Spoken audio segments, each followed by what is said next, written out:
All right. I think I'm set up here. All right. So that. So I've been gone a while. Um, had a really bad dental issue that made it very difficult to speak for long periods of time. Um, yeah. Also was dealing with other personal issues. I don't really want to go into family member getting sick. But I'm back now. So, where we left off the last story, um, we're getting to the transition between the triarchy and the new republic of the sorry, can't picture really good night to do this. I can't speak.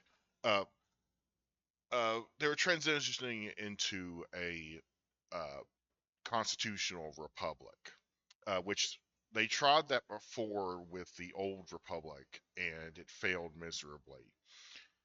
But this time is if you're not a fan of the text as a race, this is what the find out part where previously they've been fucking around.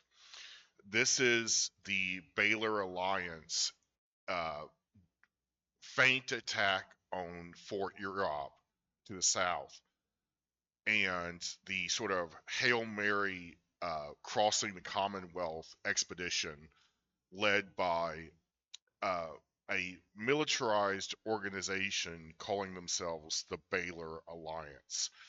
Now, who the hell are the Baylor Alliance? These are people who have a lot of money, a lot of resources, and deeply hate the techs. They all sort of found each other uh, in this new age of radio based telecommunications that's slowly developing. Um, for the first time, these groups could organize internationally and relatively covertly uh, using coded radio language. And what they did was absolutely brilliant. Again, if you don't believe the texts are righteous in their indignation towards the Baylors, who, again, if you forgot, were the people responsible for crashing the starship that stranded them there on Haziah for all this time. Um, Again, I don't have hero races. I have races that believe things and have a certain mindset. Some of them are uh, copacetic to other races, like the Trox and the Tex generally get along for the most part, but they're cautious friends because the Trox know that the techs see them as morally inferior and they are still Baylors. So, fuck them. Uh, Whereas the techs are like, yeah, it's good to do business with the Trox, but never fully trust them. They will sell you something that will screw you. So it isn't that reputation on both ends is earned. It's that it's ever present. Basically, all stereotypes are true in my universe. To a certain extent, there are always anecdotal standouts. Like you could say that Cora Henshaw the first is an anecdotal standout. She is a Troc girl who was raised to be a tech assassin. That's crazy and unheard of in her time. Nowadays, that's just par for the course. That's almost like a trope of the Martial Academy. Uh, because of her life story and because it's become a best-selling autobiography in universe. But before we get into it, let's make a music selection. I really like doing this. Not only does it show off Suno, which has had some updates from last time. Actually, that little notification is probably telling me about updates that I don't even know about. I think we're currently on 5 point something. Yeah, 5.5. God, I cannot talk tonight. What a horrible time to do this. I'm so out of practice speaking for long periods of time because of all the crap happening. Uh, but basically, I had a badly infected tooth, and I kept going to the dentist, and they're like, "Your blood pressure is too high. We won't work on you." And I'm like, "It's high because I'm in pain. Who willingly goes to the dentist?" Like in my insurance, I found out is really a discount program. It's BS. So I pretty much paid for the extraction, like 80% of it. They paid like 20, 25%. So I'm paying out of pocket. I'm showing up willingly for you to pull this damn tooth. Something is wrong here. Like, you need to take a look at the tooth. But because my blood pressure was so high, because I was in such pain, they wouldn't service me. Pardon me. Um, and I'm like, come on, God. Uh, Eventually, the third time, they called it an emergency extraction, and they pulled it out. And when the guy pulled it out, the dentist pulled it out, he was like, "Oh my God, we probably should have pulled this last time you were here." And I'm like, "Really? Okay." Um, yeah, but that's only my stuff I'm willing to talk about medically. The family member getting sick, that's no one's business. So, but let's just say it was something that involved my physical presence and having to help this person for long periods of time that would have been otherwise free time. Again, I'm not going to get into it because that's someone else's medical condition, and they're not going to say that they're a problem. That would be callous. But you know what I'm saying. It's like I can't discuss something that isn't mine to discuss, especially publicly. Remember, kids, anything you post online is there forever, no matter how cringy it is. Get off social media. Stop it. And I'm not talking. YouTube is not social media. YouTube and other video platforms are not social media. There isn't instant feedback, nor is there as much algorithmic manipulation going on. Facebook, Instagram, Twitter, get the fuck off those platforms. You will be happier. You may not know what's going on, but you'll be happier. I guarantee it. Anyway, uh, Alex Jones rant over. I promise. All right, so it needs to be music. Um, hmm. Music to defend your.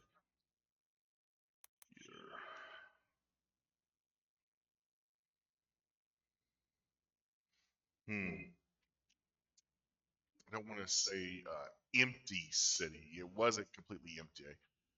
Uh, but we're getting to that in just a minute because I'm going to be doing the artwork as I'm talking, like in the last few videos, because I really like that format. But music to defend your city. Um,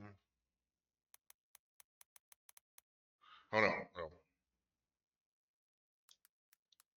It's gonna sound really bad.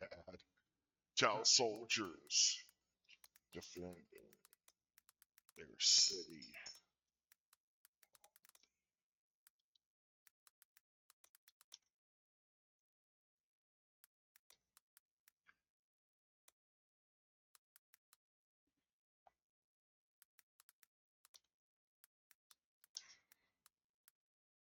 Epic military drones. Because that's essentially what's happening here.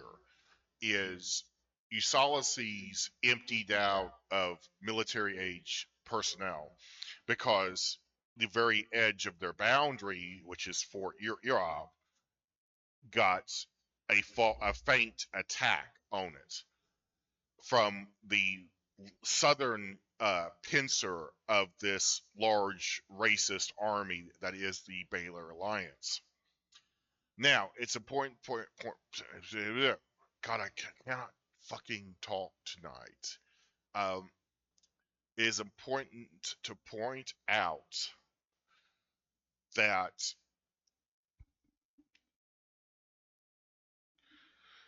this organization, although formed from high-ranking members of foreign governments, are not directly associated with those governments. In other words, there's plausible deniability here. The Emperor of Phasia, the House of Lords, and the current King of Octon can just say, we had nothing to do with this. And guess what they did? They did that to the nines. It's like, we had nothing to do with this. What do they have nothing to do with? Well, let's get some music first. All right. Military drones. Intense. But oddly hopeful. Could it pull on? I'm getting very vague, but Suno has delivered. So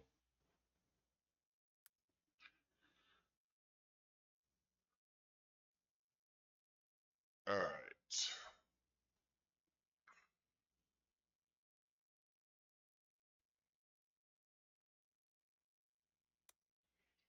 In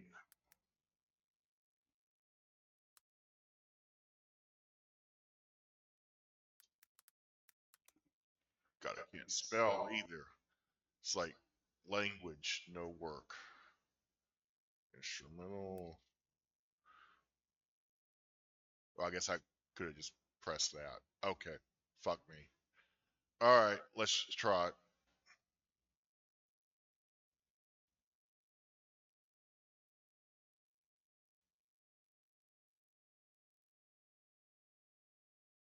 And if you like creating things on Suno, go ahead and get their $10 a month plan. Again, not sponsored. Oh, that's great. Small hands, big walls.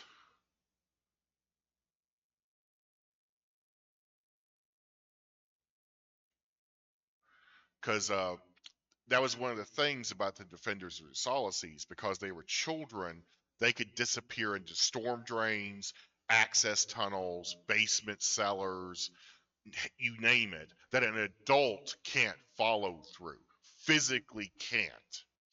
All they can do is like throw a grenade in there, hope the shrapnel gets them.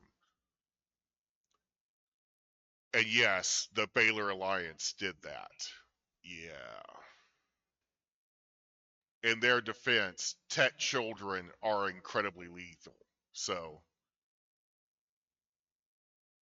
not that that's okay or anything. They're still somewhere that they're not supposed to be. All right, it's taken a while. It's very very vague. I get it. Small hands, big balls. No, that sounds awful. Forget I said that. Oh shit! Epstein's calling. No, it was a joke. All right, let's try this.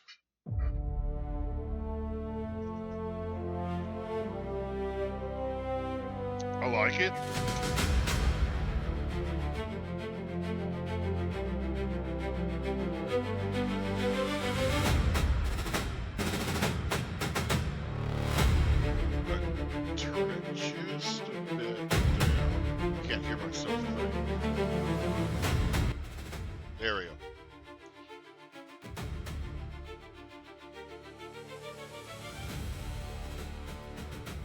Yes. This is very like movie promo. I like it.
I like it.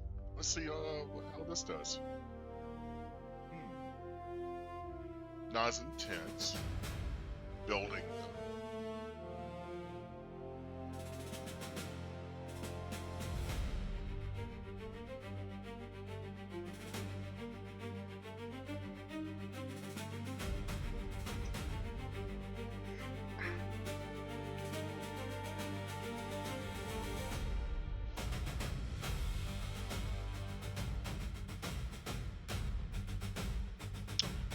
I like this.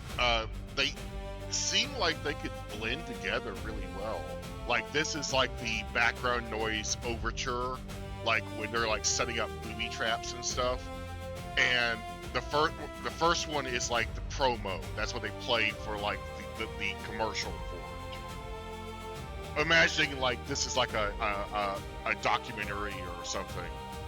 And it's like the music for the promotion of it, as though it were a real historical event.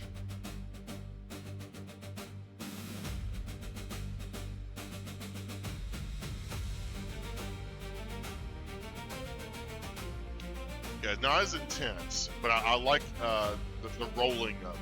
It's very, like I said, very montage. Is that a word? I'm making it a word. Montage. Resembling a montage.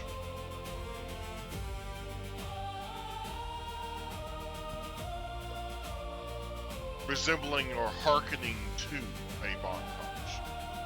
Montage.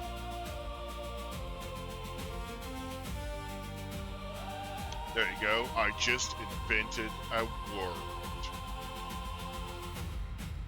I went from not being able to talk to inventing words. I cannot be stopped.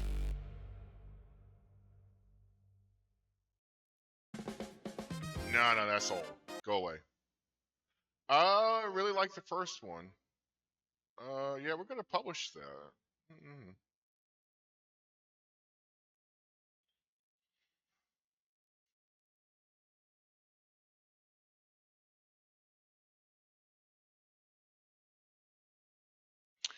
Big walls still works because it could be the walls of the tall buildings of USolaseese itself.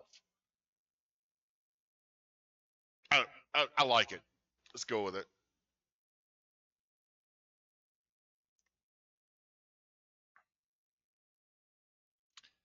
All right. Now we need to put that on loop. Maybe make it a little softer so I can talk over it. There we go. All right. Get this guy up. All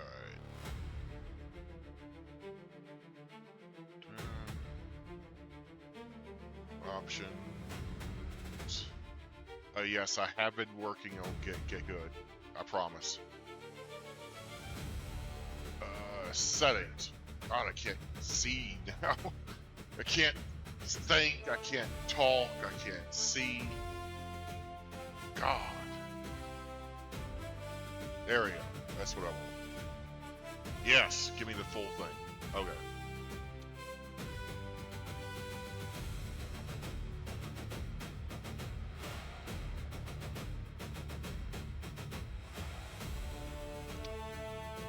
So,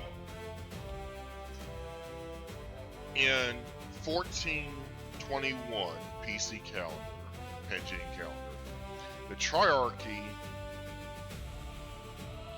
was dissolved peacefully. The new Tech Republic basically wore its authority like a skin suit. So, they would put TR inside all the old triangles that represented triarchal authority, oversight, inspection, or ownership. So you literally had a bunch of dudes going around stamping TR at army bases over all the triangles to say, this is ours now. Yes, they were that fucking petty about it. But in the rules for, authority, you need to do that. You gotta chisel the face off the old pharaoh. You gotta do that to assert your dominance. Otherwise, you're gonna have people running around who are still blatantly loyal to the old pharaoh. And again, I'm just using the pharaoh as an analogy because I used to do this a lot, as we all know. They chisel the face off their old rival constantly. It's kind of fucking gross, but it's so human. It's like, we're literally going to erase this person from history, although we all still know who they are. Even in the 20th century, airbrushing out the Soviets did of literal pictures. Absolutely disgusting. But, thousands of years ago, they were chiseling the faces of kings off the walls. It's the same damn mindset. I'm in charge now. Don't think about the old guy. Screw him. He's not around to help you. It's you deal with me or it's the highway. My way or the highway. Now, at this time, the USolaseese had fundamentally changed from the Revenge of the Forsaken era. It had expanded almost twice its size. So let's just say this area right here is USolaseese. So you got Capitol building now in the center, Central Market next to it. The Humble is still long darted way out here in the Hazayan Woods. There we go. Western Woods here. Merchants Highway. Bandits Highway. Yes, it is named for bandits, unfortunately. Hunter's Way, which is the route a lot of Ranger Enforcers use. And way up north here, just outside of city lines, is the Marshall Academy and has solitary road going to it. Down here, you see is Baylorment, which has gotten way bigger. It's quadrupled as USolaseese has doubled. And guess what? One of the last things Queen Wim did in collaboration with Kulix wasn't just to install the dubious plumbing system, but to make a highway to Baylorment, a paved road to Baylorment, to promote reintegration. Now, almost every person who bore the 3X marks on their hands and their head is long since dead. They're honored dead. They're in the catacombs of Baylorment. They have been cremated, as is custom, because basically, as fucked up as it sounds, Panjian bodies burn really well, and it's a source of heat. Yeah. ancient Balerman sucked. But things are looking up. They got a road to Uptown, which is where that term started from. Is now we're technically, if we zoom in, technically part of the suburbs. But Balerman is still technically legally its own area. It still has its own flag. It still has its own history distinct from USolaseese. It's still a sovereign territory. But another one of the things that the Triarchy did as sort of a last hurrah, although unbeknownst to them, was settle the town of Eperton. Why am I not getting... Hello?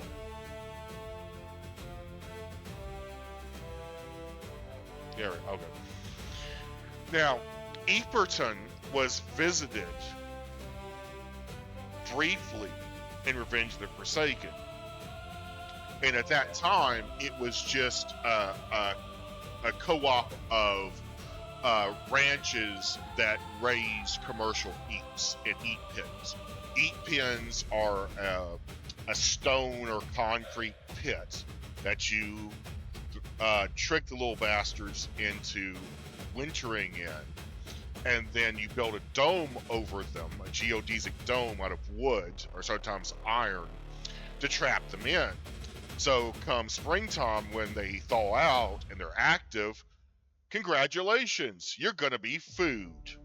Oh, and feathers and claws and whatever else we can take from your corpse and make useful. So there were hundreds of these pens when Cora and Fearsome Cockerel visited Eperton.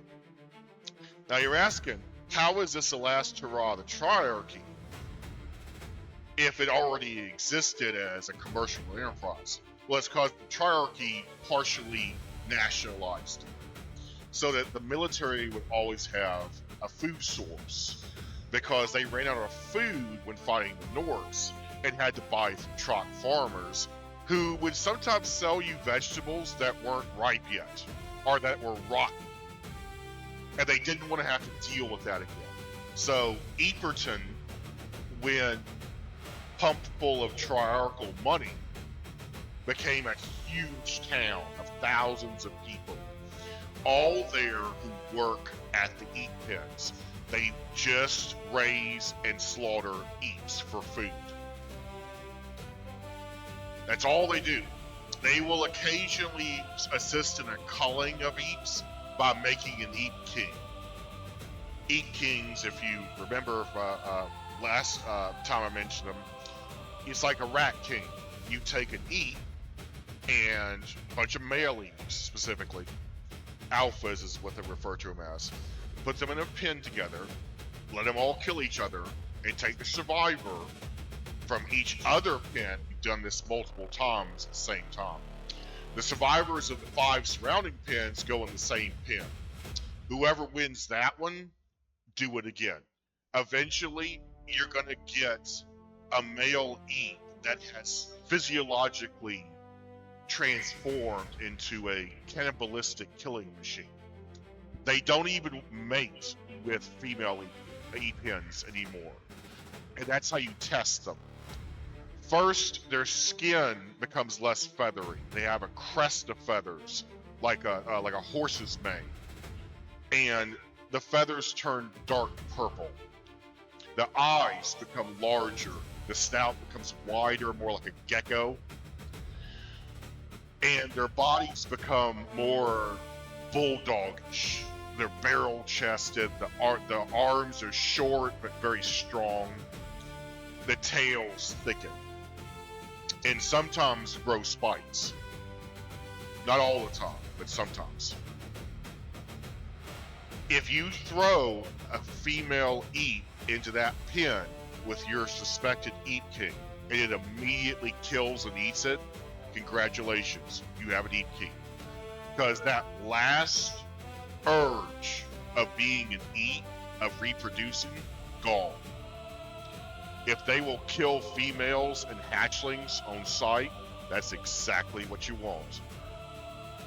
And then you release him into the wild, into the forest here, to do his very cannibalistic business. Now, are these things that danger the Panjians? No, not really. If you have a dead Eep on you from hunting, and you cross paths with an Eep King, which happens in Revenge of the Forsaken, sorry, spoilers. Technically, the Eeperton visit is spoilers as well, but it's not super relevant. It's an ongoing story arc about Korra, Henchild the First's fear of Eeps and overcoming them. But they encounter an Eep King, and they have a dead alpha that they're taking back from a hunt.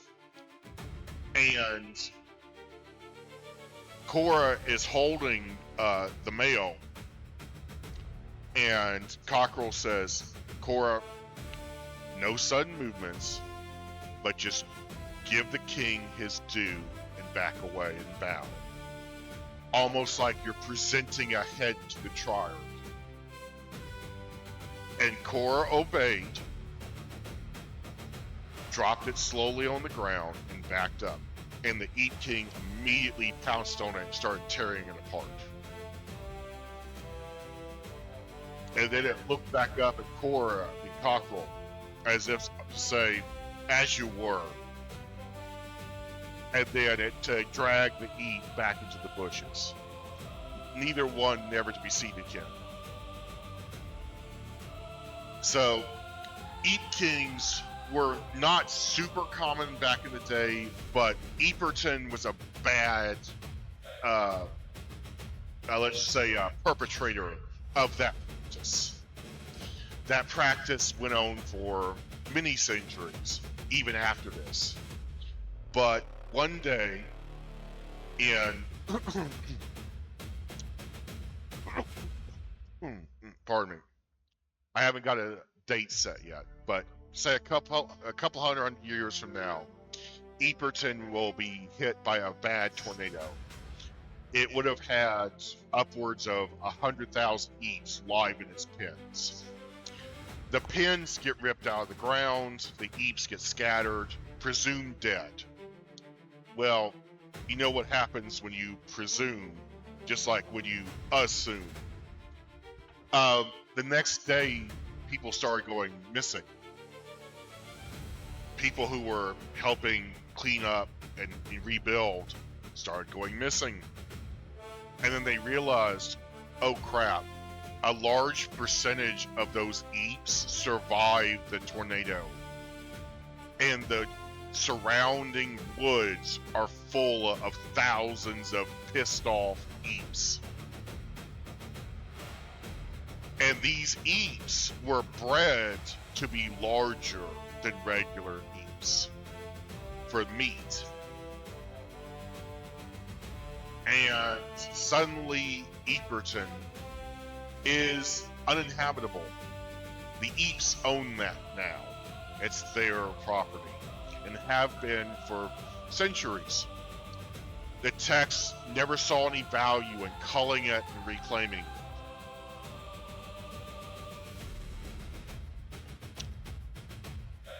Now, Eeperton is kind of irrelevant to the story.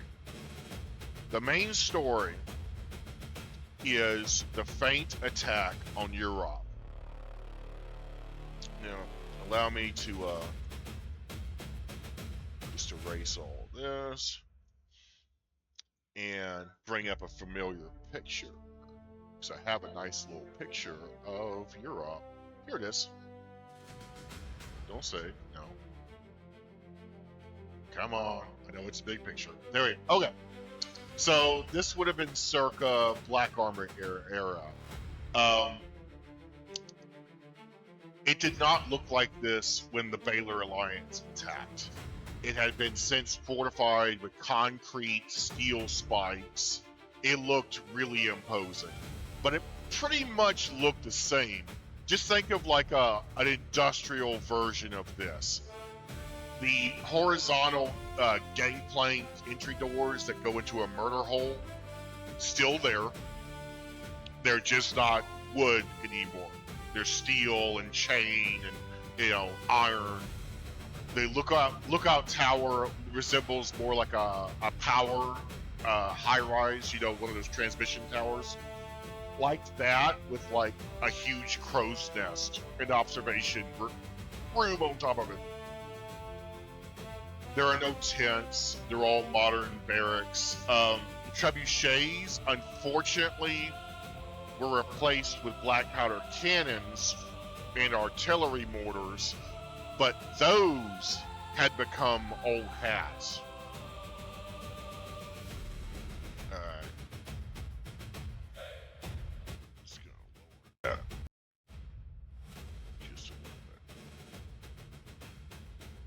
Alright. So I'm worried the music's just a bit too loud. No, here. This is what I want. Yes.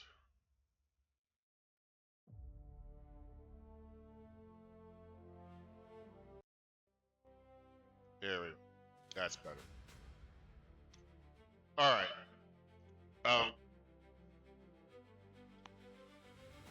So Fort Europe was basically forgotten about for a couple of centuries.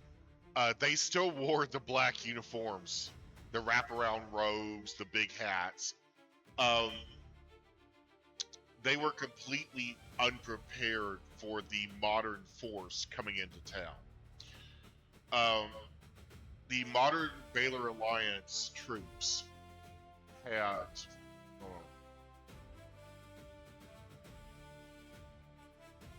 Here we go. It's like. See, they had. If I could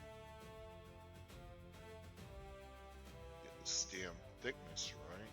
There it is. They had rolling block style breech loaders with all-in-one cartridges. Now I know in the original PGH, the free download, it said that the techs had that at this time. That's true. The defenders of Europe had a similar weapon. But the Baylor Alliance, unlike their respective governments, bought second-hand Troc knockoffs of these rifles. And the Trocs made one change that made them super deadly. They auto-ejected. Whereas the Tech Army version had a push ejector that would often fail.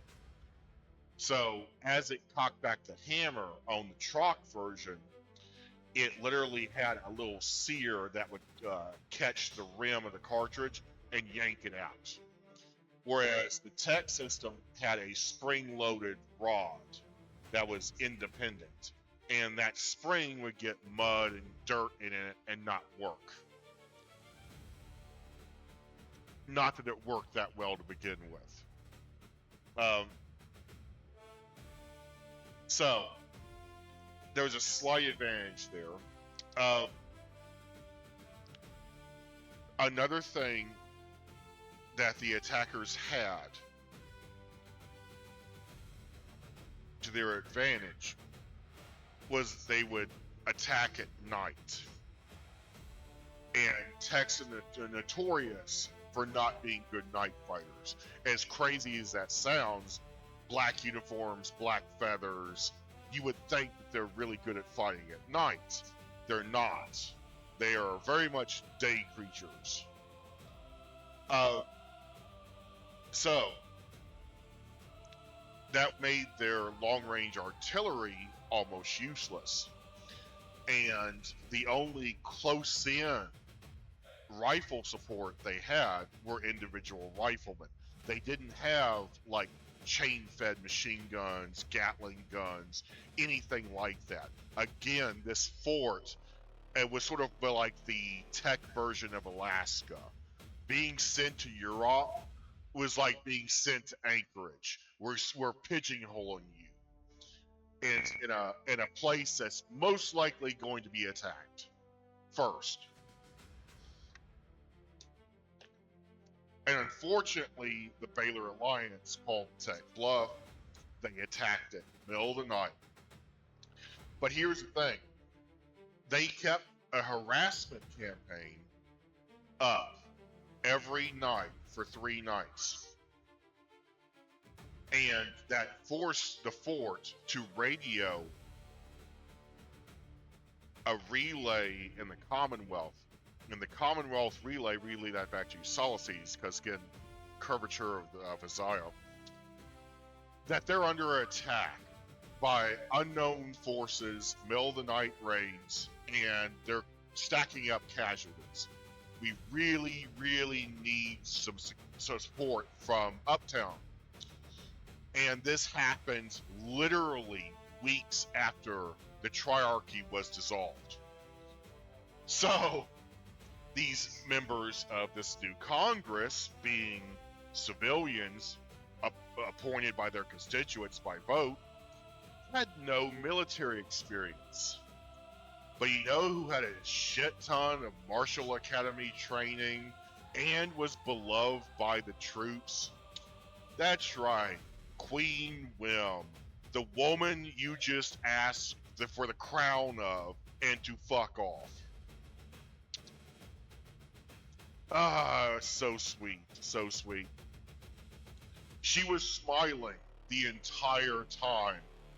A representative of Congress very meekly asked her to lead the expedition force to Fort Europe and to repel the invaders, because she's the only one who has the experience and has the loyalty of the troops enough to ask to do that. Wim said yes. And when she said, if I come back in command of the Tech Army, one of two things is going to happen. Either going to cross the Rubicon, so to speak, and use them to eliminate all of you Republican assholes, or I'm going to hand the command back over to Congress and then leave, as expected of me. And so that left Congress shitting themselves for the entire week she was deployed to go to Europe as a psychological warfare tactic against the Republicans, because she fully intended to give up command. This is probably a skirmish of like breakaway military factions or some crap like that. It's more of a policing action than a start to a war. So she thought. Well, then she actually got down there and rode up middle of the day, and nothing's going on. There's no gunfire, no artillery fire, no enemies that they can see anywhere. And she's like, okay, well, where the hell are they? They have to be bivouacked somewhere. Like, right? Well, another thing that had gotten better over time was camouflage.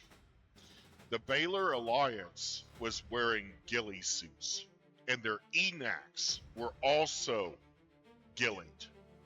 So in the tall grasslands during the day, they just looked like tall grass. And they literally could just be 20 feet away from you, and you would never know. And that's how they were able to get inside the artillery perimeter before nightfall, is because Europe is up on a mountain, technically. It's up on a slope of a mountain. It should see these a-holes coming. Where are they coming from? They're on enacs. Enacs are fast, but they're not that fast. Where are they coming from?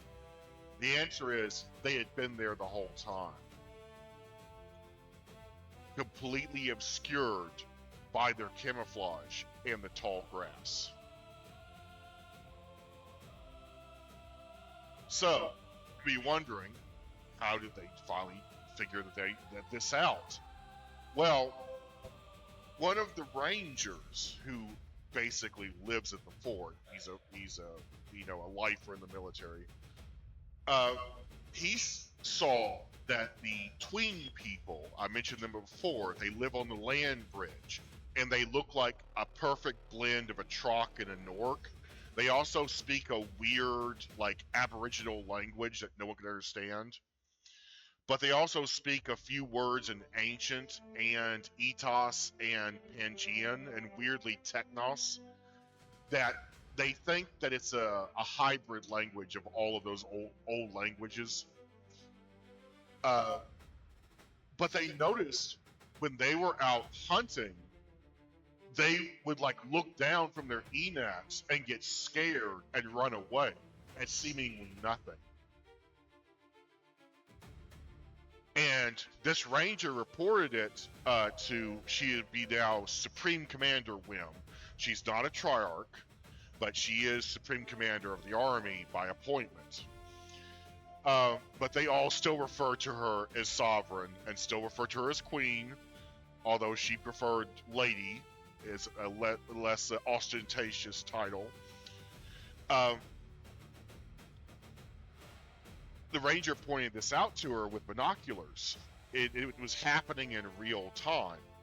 You would see these tween people on foot or on enac, riding bareback on enac, which is very painful because they have a strong ridge like most birds do.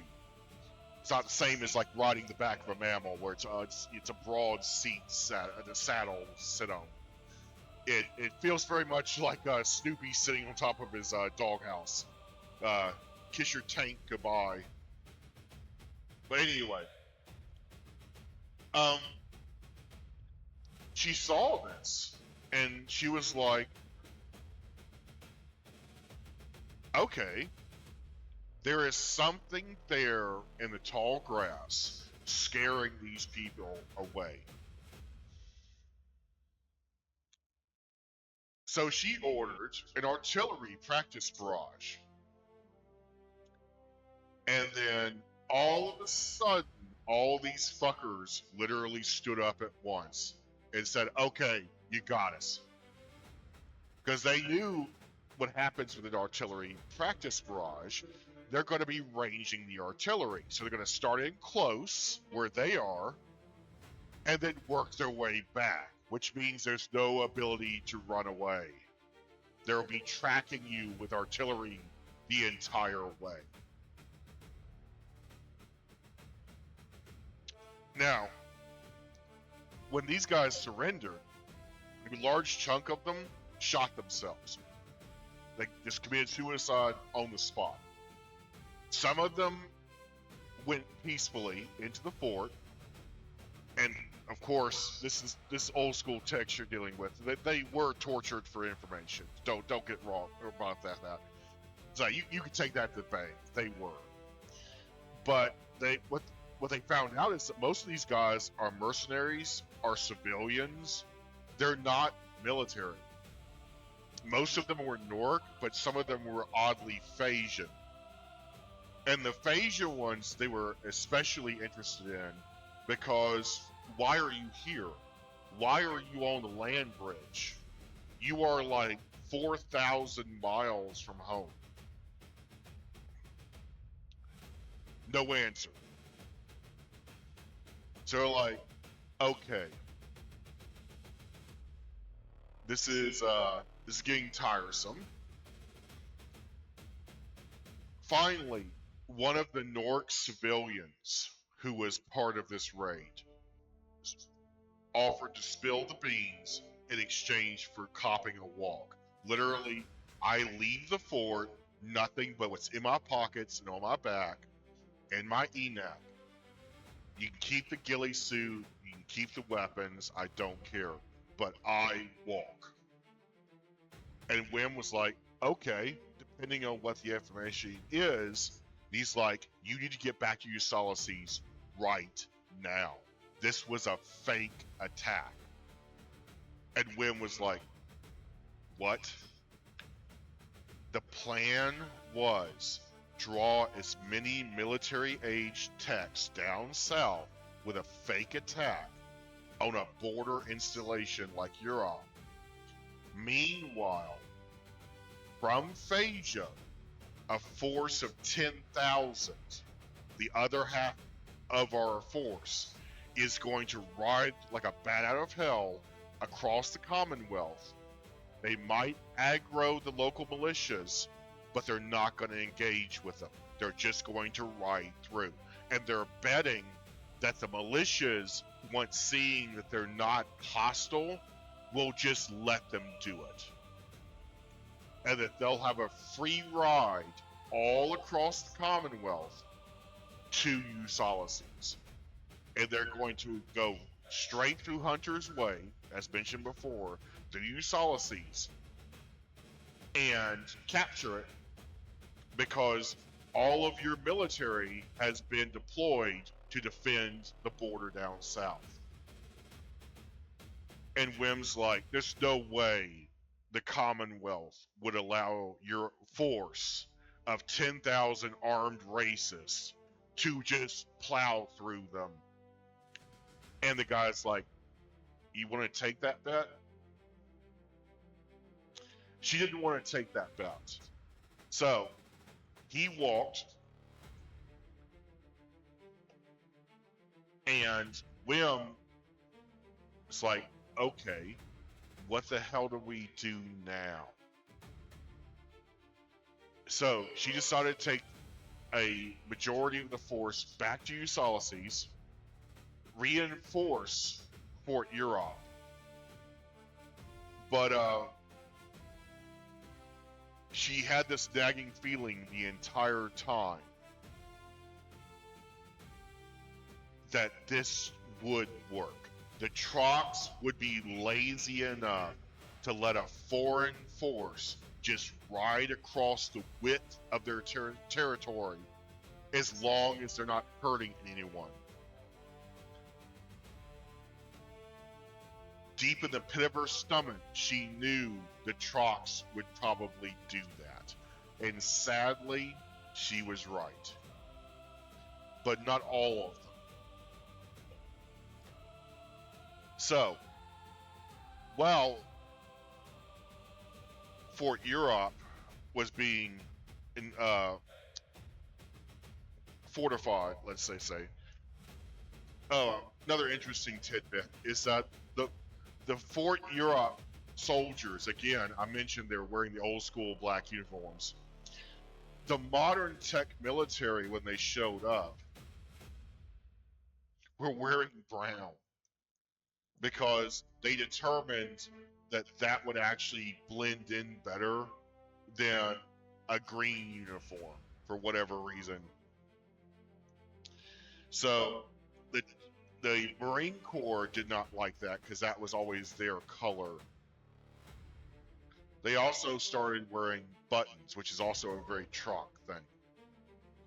So when the tech army showed up, wearing like a helmet, also brown, with a little visor, they thought it was like a heavily armed Troc militia. But they were flying the Blood Banner, black banner with aquamarine stripe. But that was common to show that you're friendly back in the day. You would fly the flag of the people you're approaching to let them know you're allies. It isn't the same as like flying a white flag. Well, that's saying you're surrendering. Flying the flag of your approaching army's nation says we're allies, we're friendlies. So when they took their helmets and hats off, and they saw that even Queen Wim was wearing this god-awful brown uniform, they're like, Was there a uniform change, Sovereign, that we didn't hear about? And she was like, yeah, actually there was like a year ago. And they're all like, okay, guess we didn't get that. She's like, yeah, sorry. But you can get them now, hopefully. So that was really awkward. Now, some of the weapons that these guys brought down with them were very interesting because they were cutting edge crap. They were coming straight from USolaseese. So anything that was as experimental or not necessarily top secret, they brought with them. One of which is the infamous Slamfire pocket pistols that were popular at that time. Think like a yield high point. They're sometimes they were select fire. They had a fun switch, but for back in the day, fun switch, it had a massive like coiled magazine underneath them. That actually it was what Supreme Commander Wim would carry because it was lightweight, but it could just cause a shit ton of damage close up. It's the get the fuck out of my face gun, basically. She also would carry a titanium steel shield, like a little buckler-sized shield that had a dip in it specifically to catch the barrel of that type of gun, which is normally used for like breaching, but she never had to use it because the fort never really fell, it was just besieged. But eventually, they would have whittled down that force at Europe to where they'd have to surrender, which techs don't surrender. They would just commit mass suicide, unfortunately. So then the base would be theirs regardless. Now, back in USolaceese, the secondary force going across the Commonwealth engaged the 14th, 20th, 32nd, and 42nd militias. Now, each militia has its own territory. These territories are not the same as like county or province lines. And that's purposely to confuse people like the techs who have a standard military and standard patrol routes, known forts and fortresses. The Commonwealth Militia is the largest non-standing army in existence. It is formed Minuteman style with a core group of lifer officers, some of which who are also mercenaries. And they basically are as good as they can coordinate. And what you're seeing here isn't necessarily the soft bigotry of not my problem. It's more like a series of isolated engagements that each militia doesn't understand the full weight of. Like, think about this. If you're in your local militia, you see a bunch of Norks and Phasians on Enakback, horseback equivalent, ride up into your small town. You're gonna be like, 2 arms, everyone grab everything that fucking kills. Your crossbow, do it, grab it. You get up on top of rooftops, you get up behind walls, barricades, and they don't fire a shot, they just ride outside of town, not even through it, through the farm fields. And you're like, okay, what the hell is that about? And you don't want to chase them because you don't have the manpower to chase them. So you figure, okay, the next militia will get them. Well, the 20th saw the same thing. 10,000 Norks and Phasians, armed to the teeth on Enax, going around town, not through it. And they're like, okay, well, maybe a larger militia will get them. Are you see where we're going here? Yeah. This is a problem that I discovered with a Minuteman style partisan army like this, is that if one unit can't effectively coordinate a standoff with an invading force like this, and that invading force isn't an immediate threat, they're going to default to the pragmatic and be like, not my problem. And they're going to shuck it off onto the next guys. And then the next guys, well, when they encountered the 42nd Militia, now they're going through downtown Tetrick, or around it, trying to. They decided to skirt through the suburbs south of town. Big mistake. That is where the Tetrick tallies live. A tally is someone who does not sell on the road. They store your merchandise or they keep the books for you. Basically, they have a desk job. You do the legwork, they take a cut. So they're fat cats, basically. Upper middle class. And they don't like foreigners riding through their suburb en masse, uninvited. So, whether they were militia or not, some Trox exited their homes and shot at these fuckers, as they should. They are a foreign invasion force. They're just meant to invade their neighbor, not them.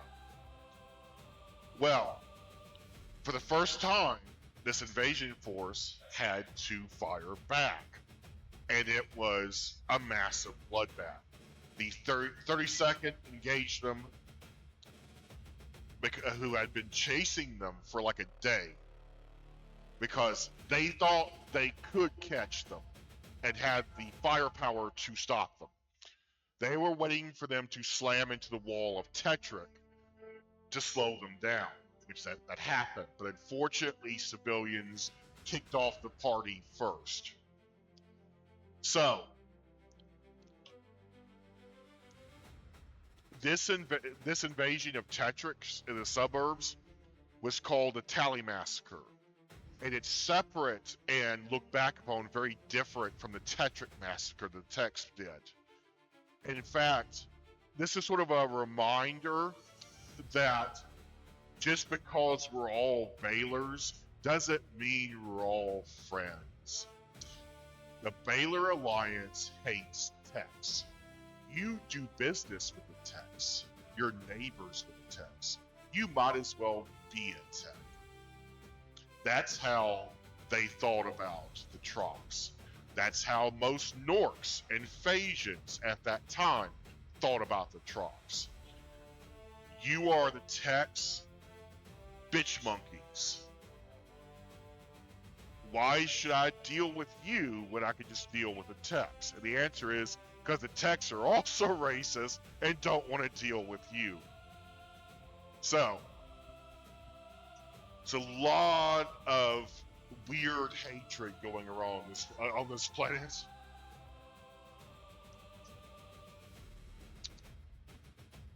But as an author, I believe that hatred is universal, just like love. And it's equally spread, just like love. You will find hatred and bigotry everywhere.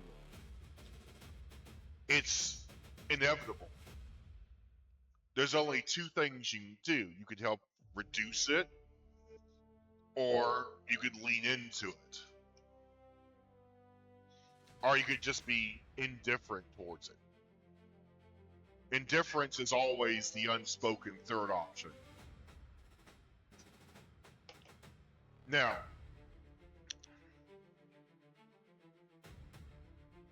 the force of 10,000 lost 2,000 that day. The city of Tetrick reported civilian and militia losses upwards of 500, which is fucking impressive, considering the militia was behind them and called up to the party late.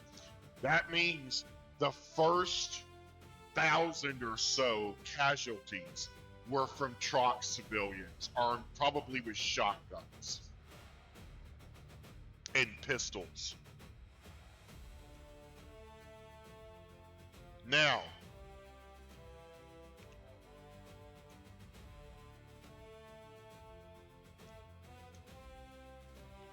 oh, I need to bring up the, I guess some names. Hold on. I gotta read my own research. Oh, crap. I do not read my book, I write my book. Alright, so the force commanded to the south was commanded by Niz Alarin. And I'm gonna say he was the Nork that copped a walk. Retcon on the spot. Deal with it. Alright. Now, everything else they mentioned about going back to like the bodyguards and miscreant, that's all still canon. This has been brewing a long time.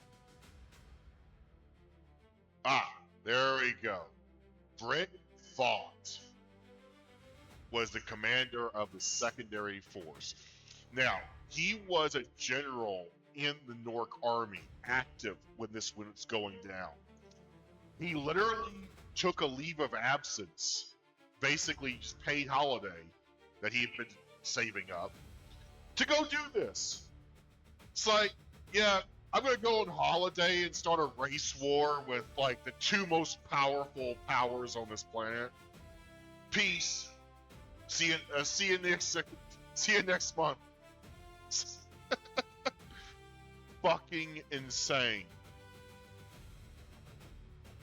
That'd be like jumping the UK and the United States at once. Like literally, like trying to send a mobile force of infantry across the UK, like dead center across Hadrian's Wall, to then get on boats to then attack the United States. That's how insane this plan was.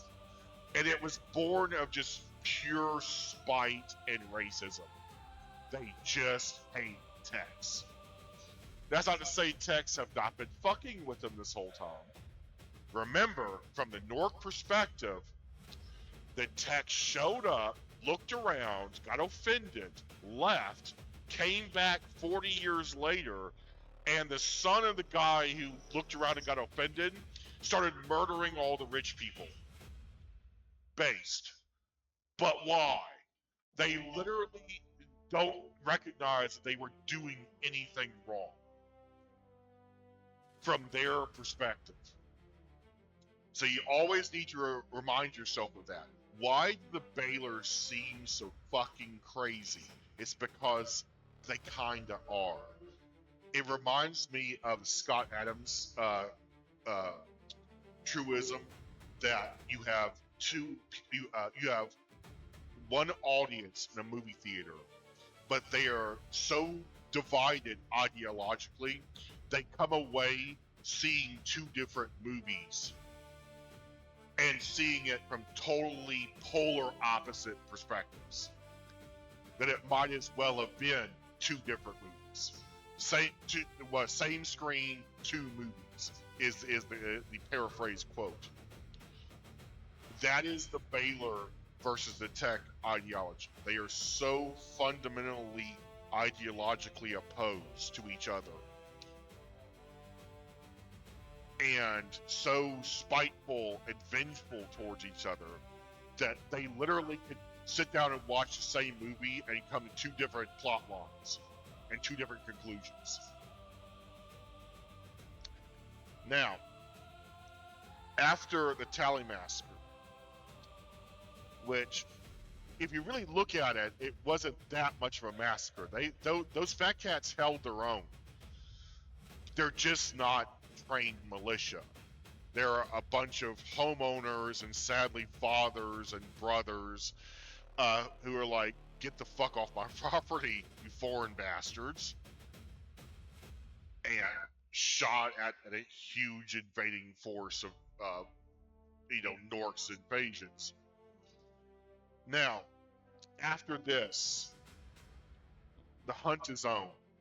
The coordinated efforts between runners of all of surrounding provinces, they try to literally create a crescent of death for these guys to run into before they can hit Merchants Highway and get into USolaseese. So, the force was coming southeast shallow, so southeast, I should say, trying to avoid the main highways, running through fields and prairies, farmlands. If you're wondering what happens if they encounter like a barbed wire fence, they would get out and cut it because they didn't give a shit. They don't care if your ENADs escape. Like, screw you, we're not here for you. So, cutting up fences and wires, kind of an offensive act, but it's not really like an act of war.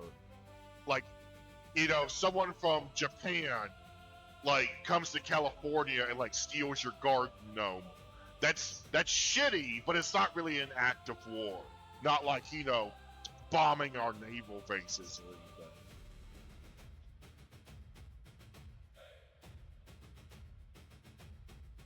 So, now they have fucked around. Now they're going to find out. 48th and the 47th Troc militias, the shit kickers and the Nighthawks. You've heard the Nighthawks before. They worked with King Val. They're Troc special forces. These are the Trocs you call when the techs are getting offensive. They literally train as a counter tech army ranger force. And they train, ironically, with the tech army rangers in order to do this. The 48 shit kickers. Well, you know what a shit kicker is? It's a guy who kicks barrels of shit into Shit Creek, a tributary that washes it downstream to fertilize fields. It's a horrible job. But you know what else is a horrible job? Being a foot soldier. So it's a match made in hell. You have people who already don't give a shit. Pun intended. Who are also volunteer militia. They're gonna commit war crimes on your ass. Like, you'll wish you were fighting the Canadians.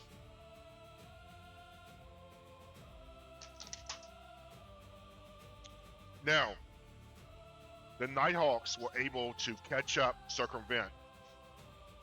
They were able to pick off a few hundred more with long-range sniper fire. But the problem is, they could smell USolaseese, and they're gonna grab that brass ring. We came all this way, all across the fucking Commonwealth. We're going to see the lights of USolaseese before we die. The shit kickers, unfortunately, could not catch up. But what they could do was send runners down south to warn the upcoming tech army and to bolster them free of charge. This is what they call a neighborly act. That's literally what they refer to it when they encountered Wim's army coming up back north. Is that it's like, Queenie, you won't believe this shit. Those assholes just rode across our entire country to come raid your city. You just say the words, and we will be first on point to kill these bastards. It's like, we are at your beck and call. And she was like, that's great. Let's go take back USolaseese. Unfortunately, by the time they met up with each other, USolaseese had already been under siege for about a week. But in that time, you don't think 7 days is that much time, do you? Well, the Nighthawks were recalled by Tetrick because you're at the border. This is the Western Woods. This is the border. It's like they followed these fuckers all the way down Merchant Highway and had to stop here because now they would be invading USolaseese too, even though they're here to help. So, a few names we recognize. Dano. He was now a member of the Nighthawks. This is the son of the merchant Dano, who lied to the Norks about the tech's capabilities. Literally just made shit up. That was his grandfather. So, and he was a lieutenant in the Nighthawks. Second, Captain Ictor.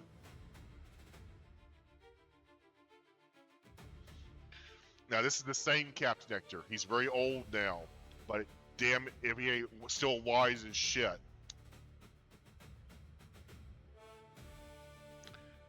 And his son, Lieutenant Ictor.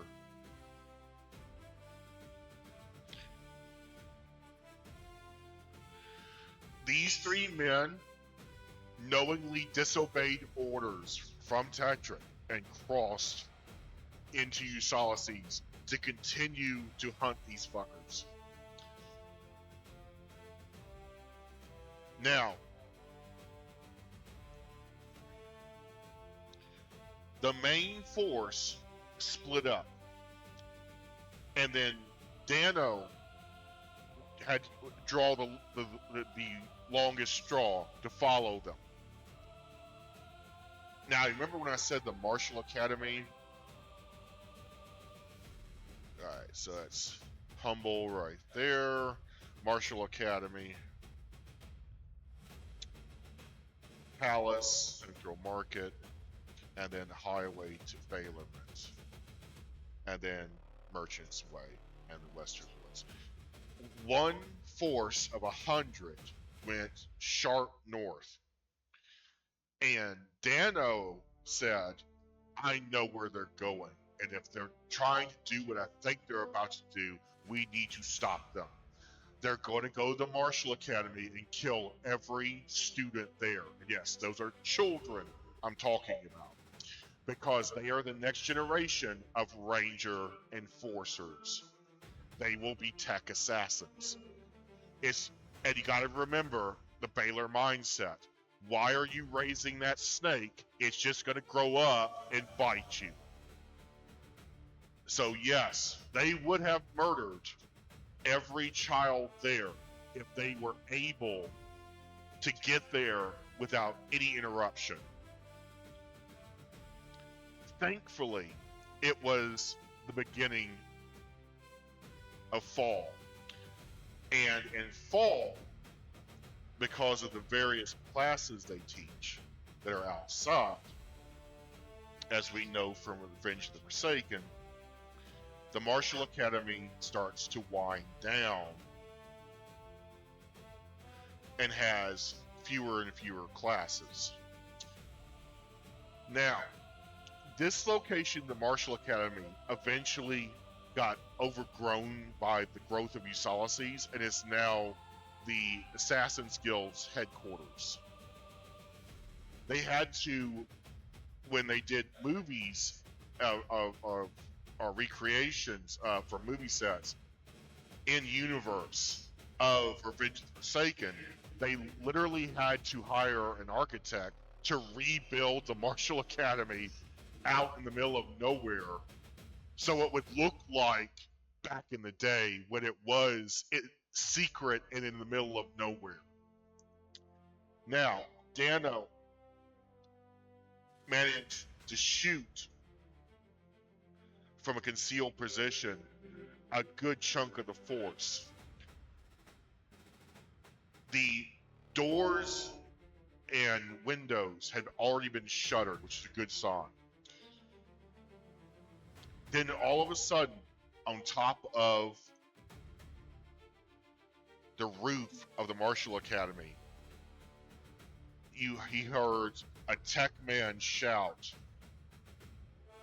"Sniper readies, snipers ready." And he heard a bunch of children pop up, say, "Sir, yes, sir." And the first volley killed 80 of the invaders. And the rest were like, okay, they know we're coming. This isn't going to work. So they tried to escape, but Dano forced them onto rough terrain back into USolaseese. They then rejoined their main group at the Capitol building, which they were able to easily occupy and take over, which became their hub of operations. Most of members of Congress were held in their offices as basically POW/trophies. Most of USolaseese had no idea they were invaded at this point. The word hadn't gotten around. Dano went up to the Marshall Academy and knocked on the door 3 times, which is symbolic. Means I'm loyal to the Triarchy.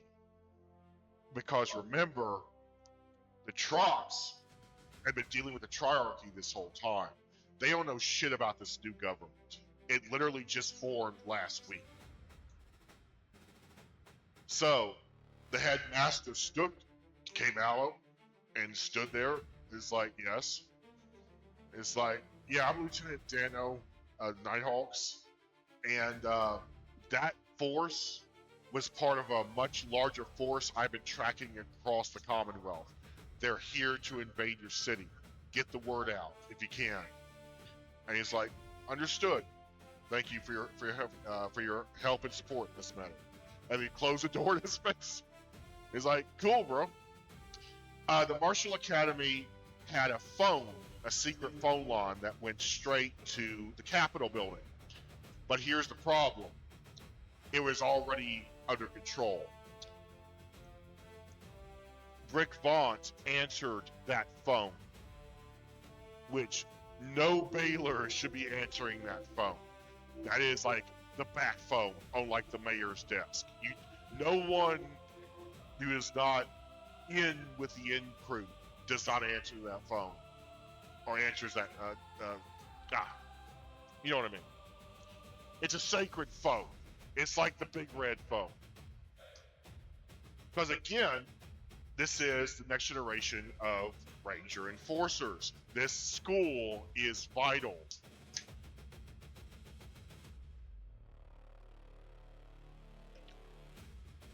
Now,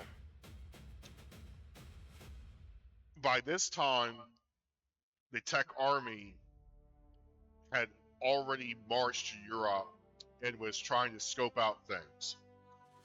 So we have 7 days. So this will be the first day.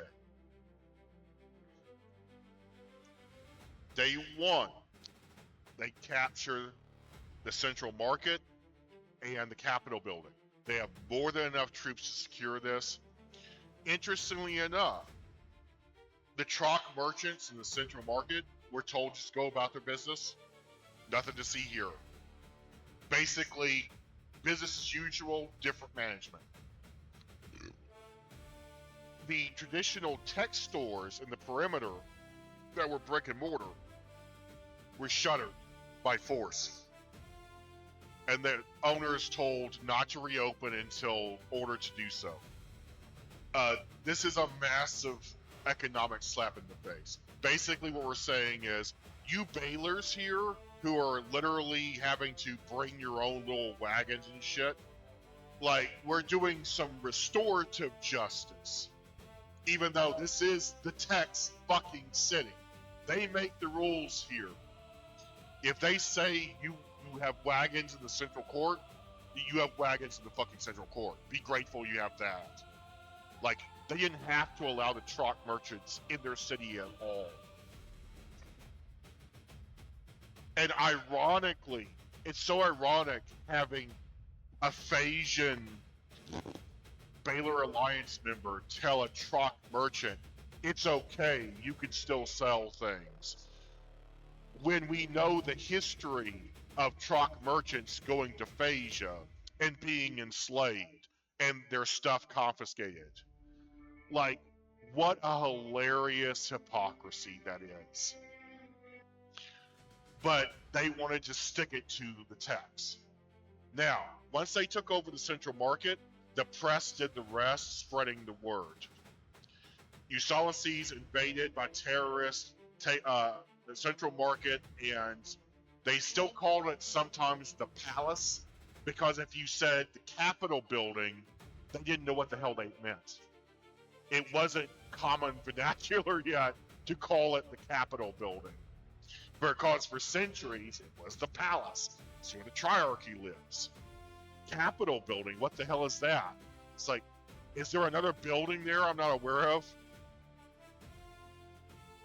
Because remember, this all happened, the dissolution of the triarchy, the new republic, and then boom, the invasion of USolaseese happened in the span of 3 weeks.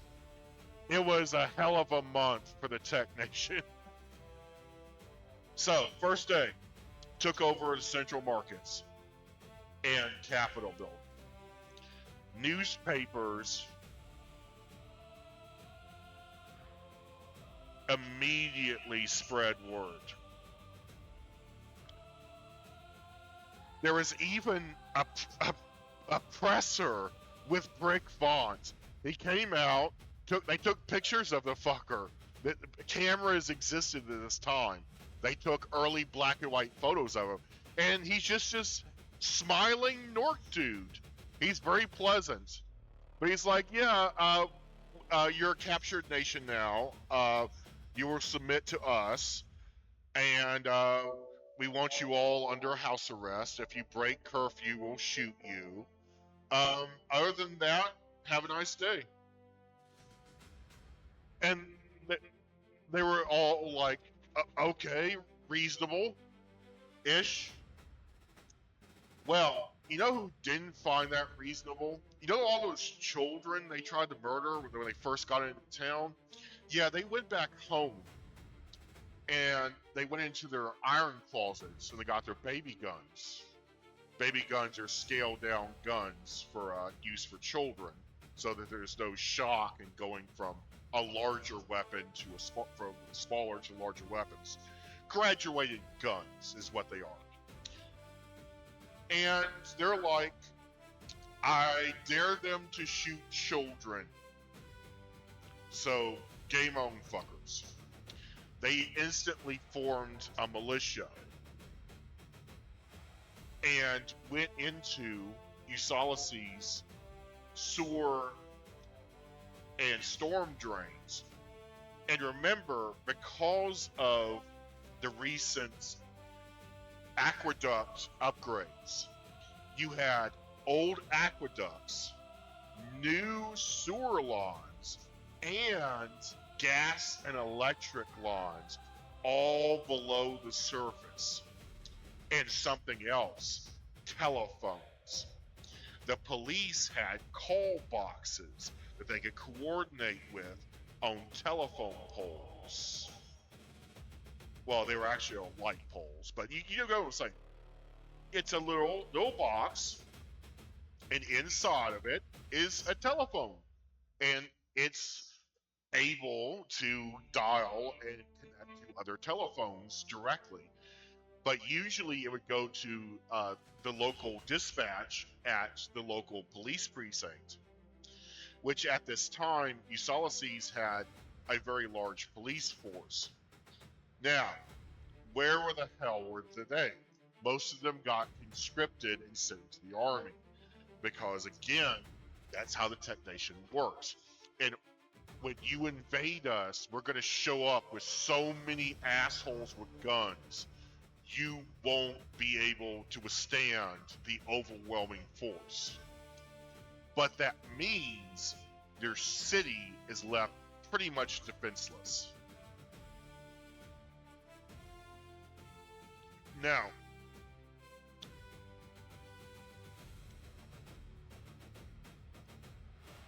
being the children of multi-generational ranger enforcers, these kids knew that there were secret ways in and out of the palace. This is privileged information that only ranger enforcers and high-ranking army rangers are allowed to know.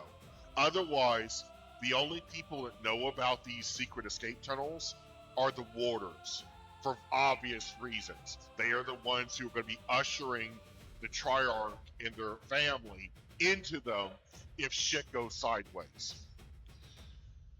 So, the entire time this militia force had a way in and out of the palace, unbeknownst to Brickbot and his gaggle of assholes.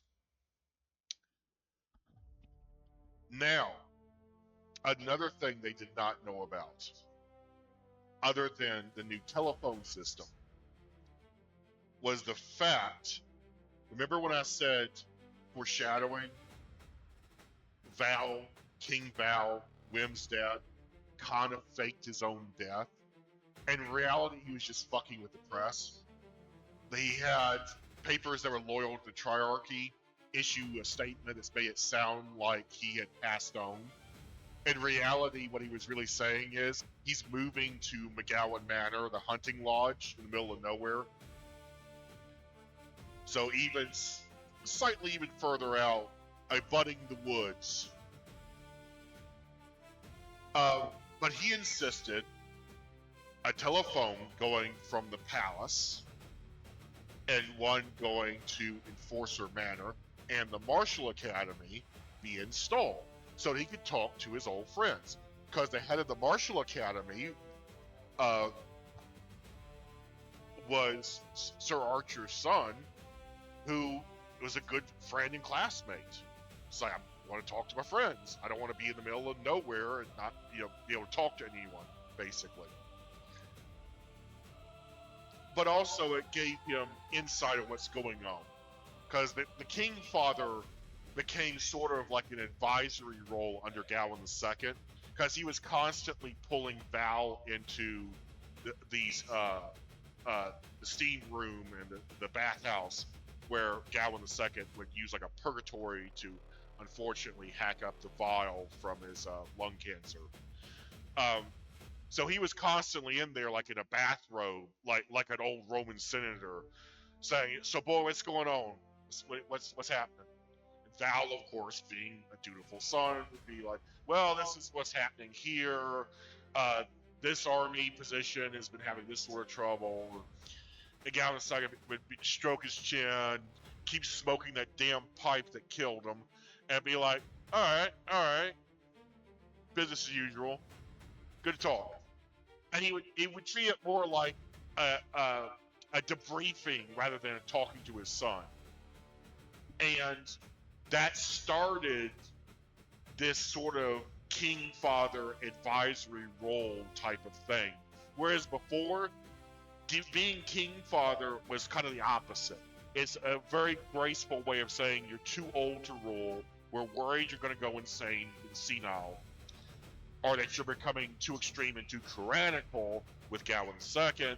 We want someone more moderate, more open-minded.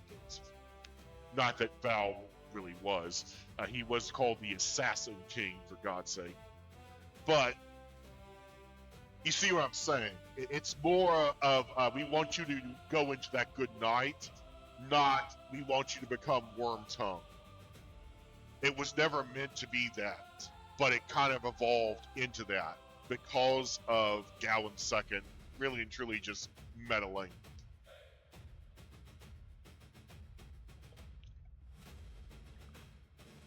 So, there is an entire network set up here, available to these young defenders who were able to put all of this new technology to work to confine, confuse, enrage, irk, and just eventually whittle down and destroy these invaders.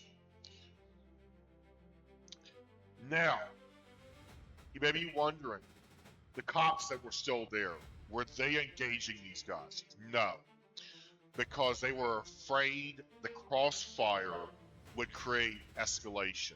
If they saw the cops engage these guys, then armed civilians were being encouraged to come out and do the same. And they didn't want there to be a bloodbath. Basically, the cops coordinated blockages of the center of USolaseese, basically say every 20 square blocks around, and kept people out, but also kept the invaders in.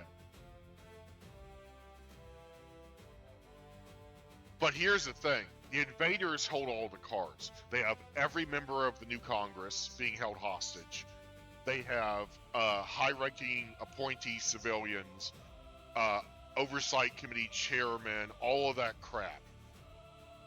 They got it. And they can murder all of the old muckety-muck families in the Central Market too, as an economic FU, if they want it. Now,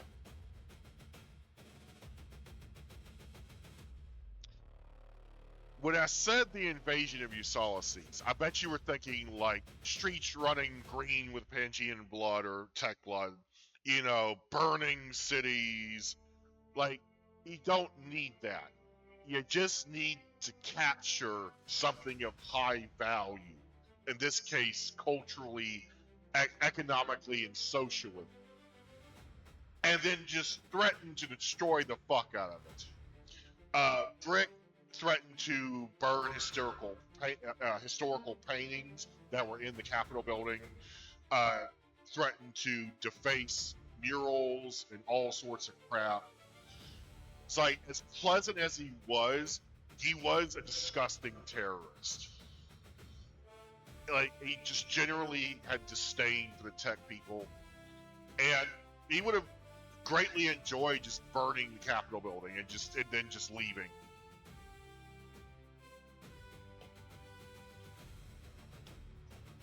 Now,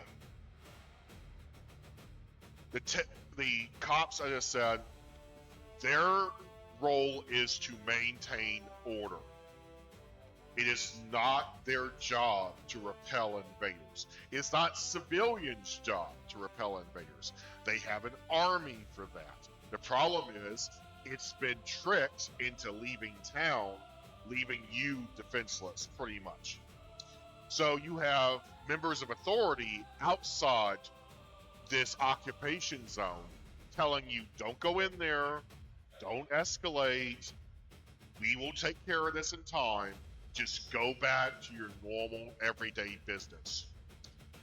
Inside, the people who were not directly being held hostage were told essentially the same thing. It's like, when we're done here and we get what we want, we'll leave peacefully, or we'll all be executed. It's an all or nothing play here. But you truck merchants, you're free to come and go as you please, do business, no problem. You old school techs in the perimeter that have brick and mortar shops, you're not allowed to do business. You're under you're under house arrest, essentially. But otherwise, we're going to leave you alone. And the reason they're going to leave you alone is because they don't have the firepower with them to take USolaseese block by block. It isn't possible. Techs are armed. But what they can do is what they're doing right now. Create a massive fucking headache for USolaseese. Cut off the Central Market, which is going to choke economics around the city.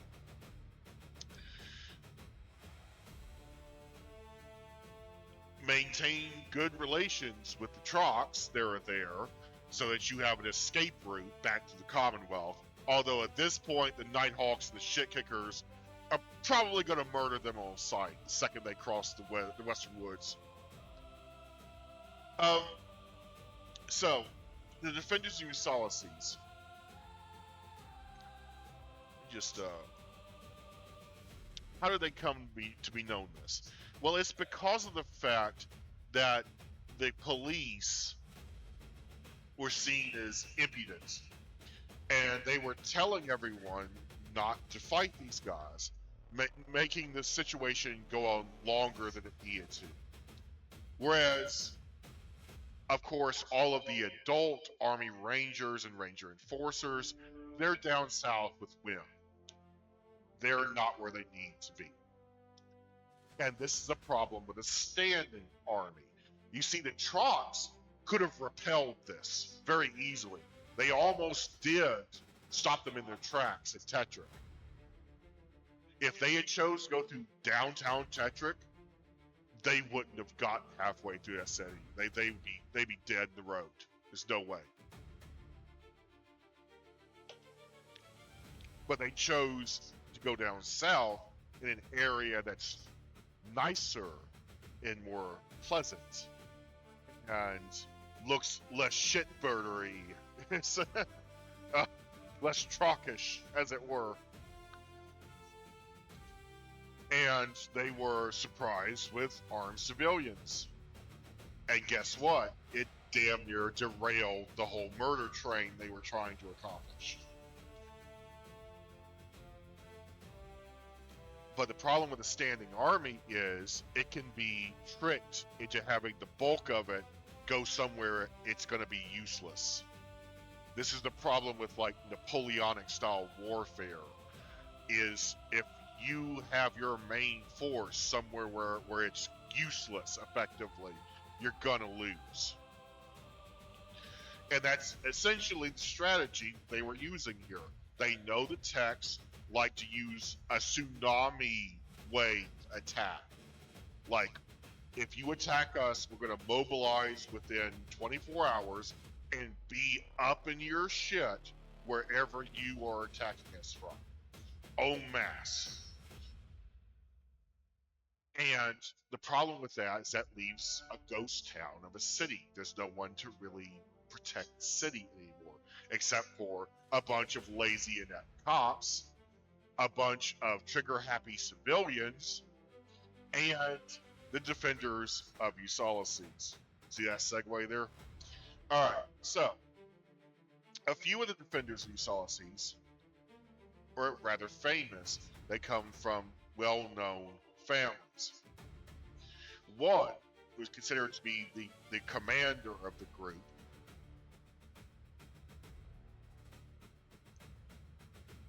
was Jossie. So two S's there. Blackfeather. Now, Judge Blackfeather, her ancestors, are mentioned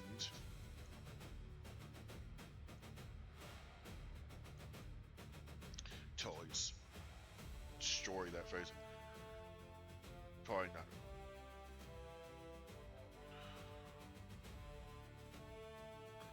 Feather, can't fucking spell. Alright. Now you can tell she's a Blackfeather because she has the infamous, like, dark elf gray skin and piercing eyes. And she was about to graduate the Martial Academy.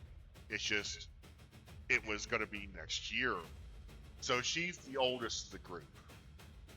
And she infamously would wear a tricorn, even though she knew in the future that would be a no-no. That's a triarchal hat you're wearing. You cannot wear those. But remember, the early Republic liked to wear the triarchy like a skin suit. So to this day, magistrates wear a tricorn, even though they're no longer triarchal magistrates. They're just congressional magistrates. They're appointed by the people. They're voted on as action, how it works. unless you're in Baylorment in modern times, they use a modified DeMarkey.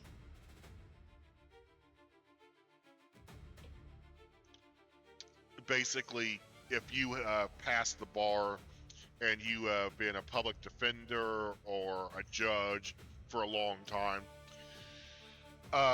when a magistrate retires or steps down, they'll just automatically appoint a new one out of a roster. And EPOD there, association. Very, you can't tell in old pictures because they're black and white, but she had very piercing purple eyes. And she was very, very pleasant, very professional, just like, you know, a young lady from USolaseese should be.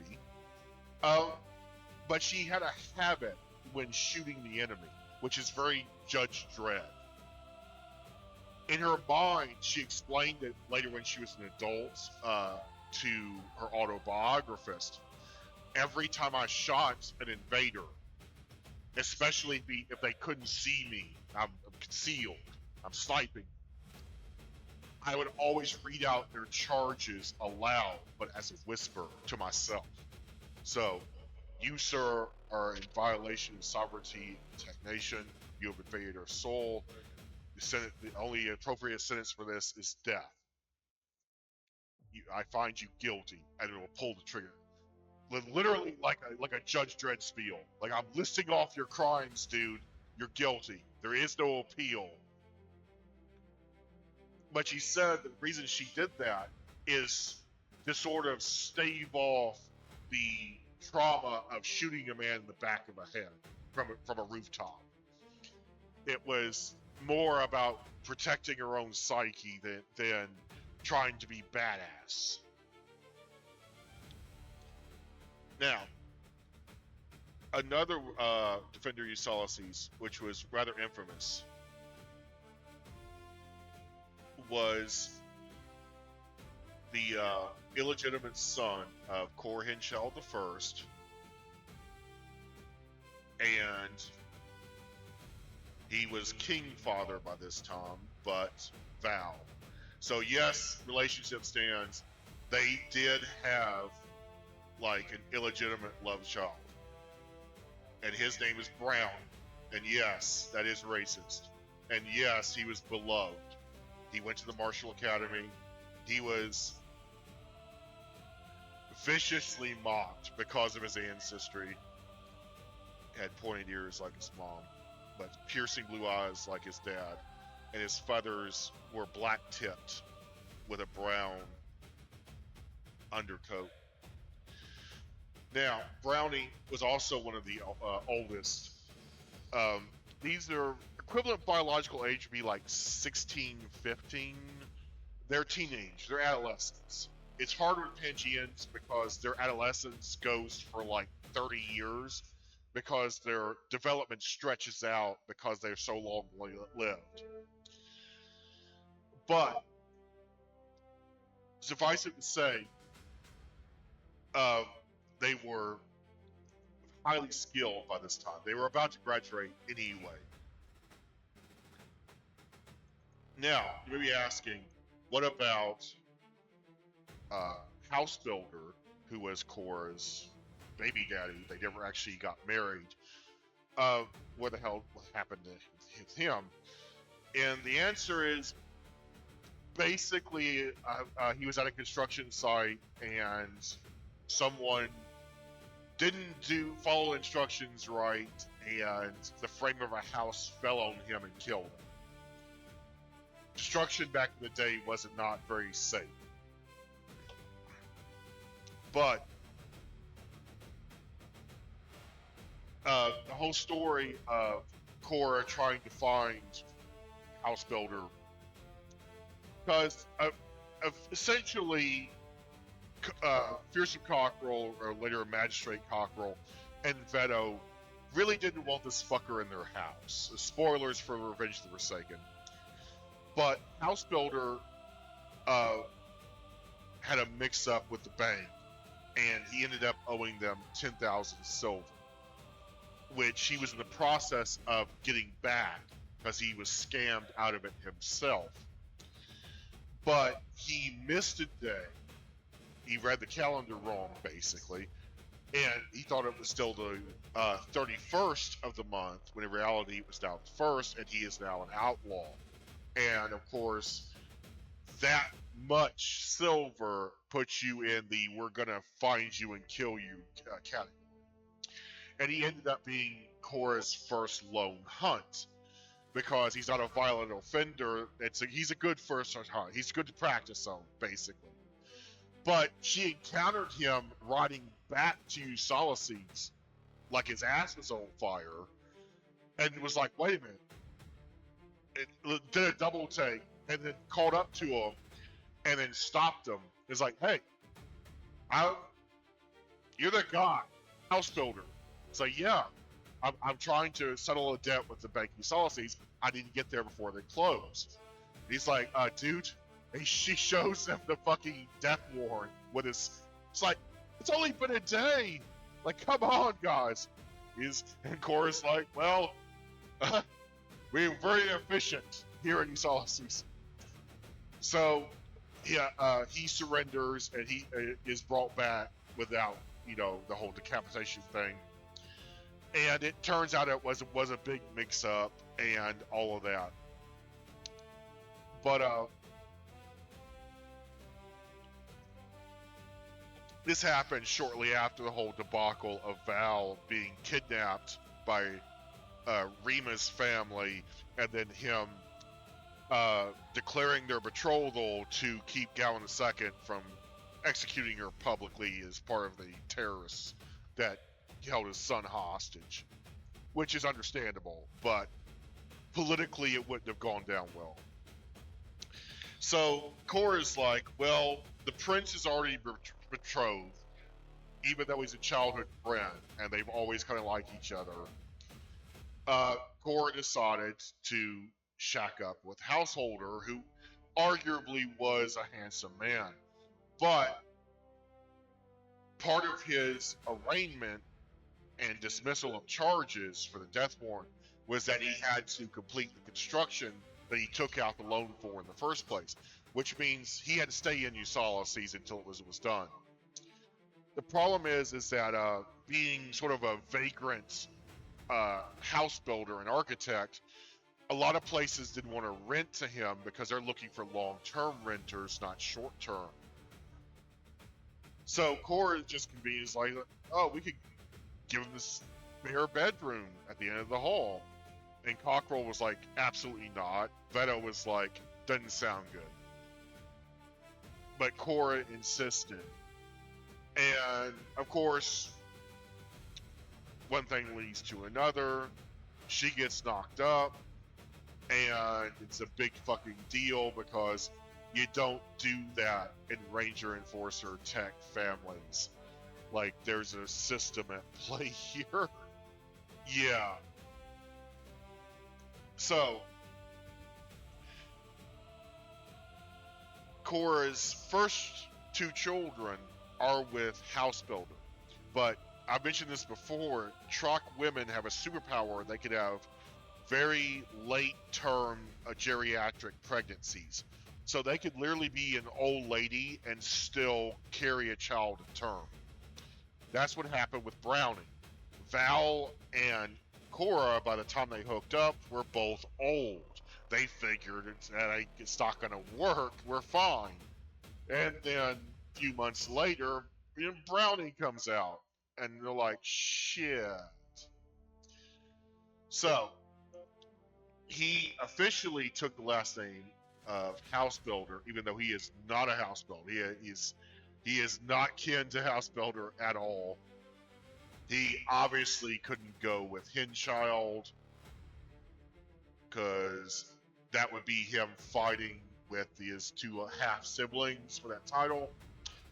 And he definitely couldn't be recognized as a McGowan, because that's still associated with, accession to the throne and regality, even though that can be named a moot point. Much later on, when you hear what happens to Brownie, the McGowans search for him because she disappeared during this time. All right. So we got Blackfeather, Browning.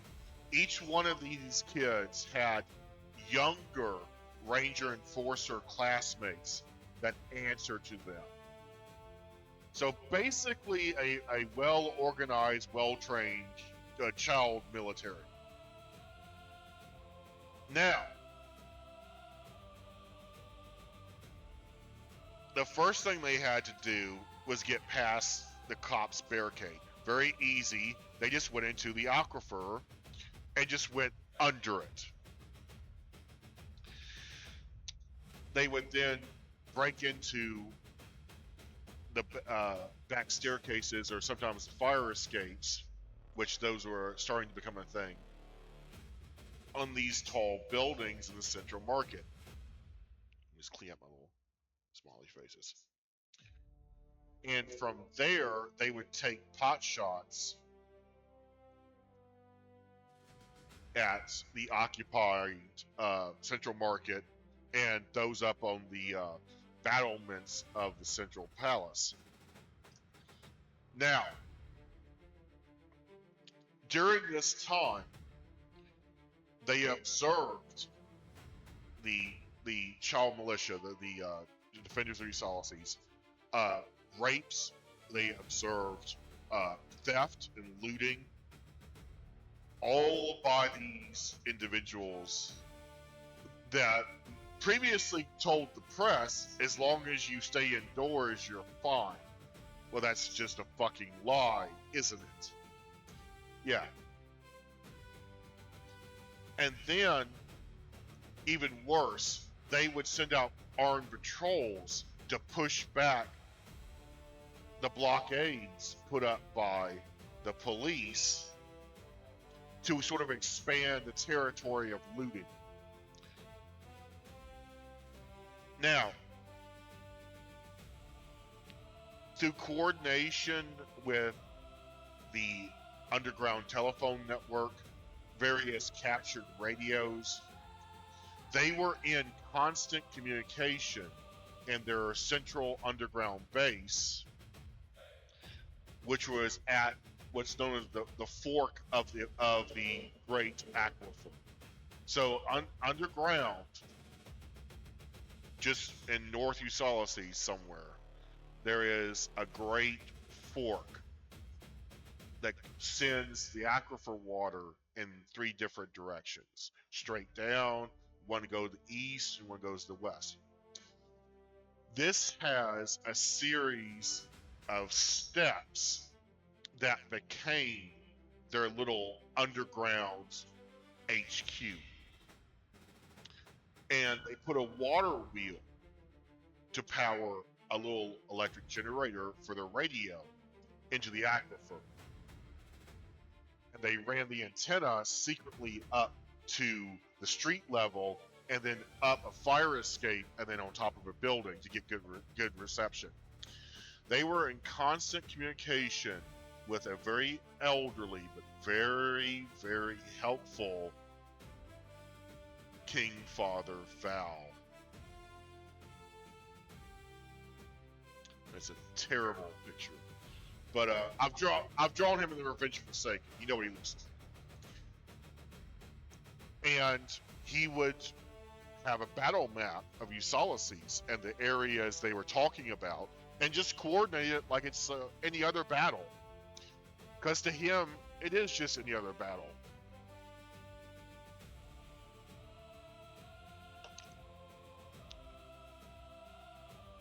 And he was the one who told them that you need to get to the School of USolaceese on the adult side, which is like the university.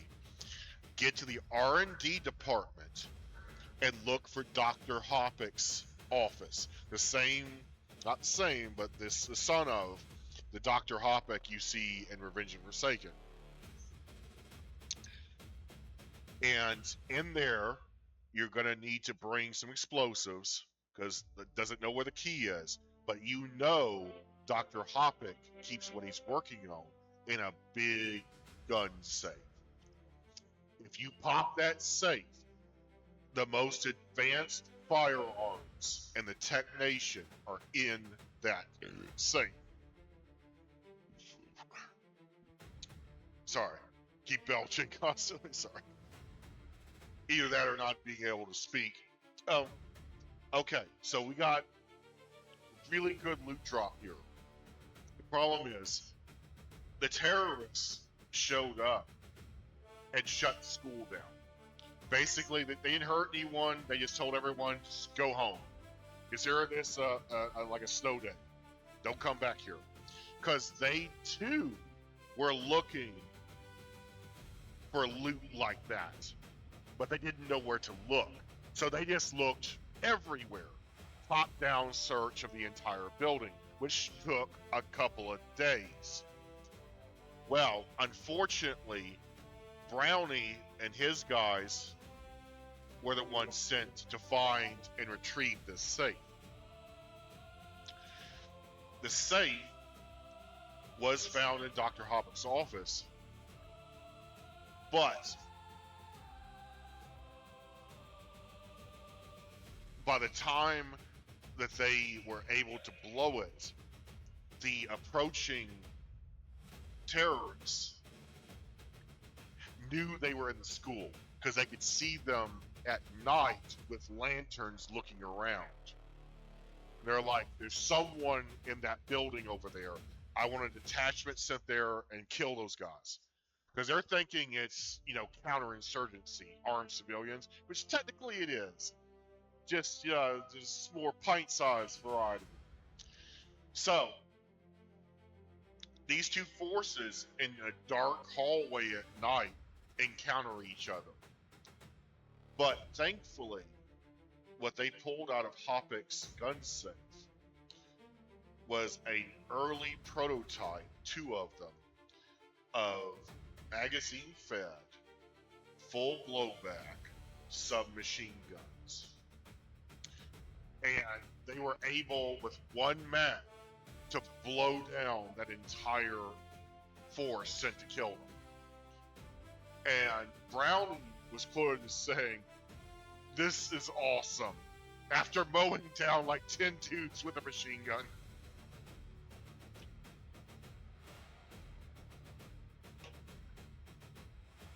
But unfortunately, the storm drain that they had to escape into was not covered and had no concealment. They were shot at as they were going toward it, and they all had to baseball slide into it. Well, Brownie, because he's the bigger target, got shot. It was a through and through to the abdomen, which at that time, if he got to a doctor, wouldn't have been lethal. But he gave the eldest member of his squad the submachine gun and said, "Get this to Blackfeather and the rest of the crew. I'll follow behind you as fast as I can, but I would just slow you down." Since that handoff in the storm drain near the school of USolaseese, no one has ever found Brownie's corpse.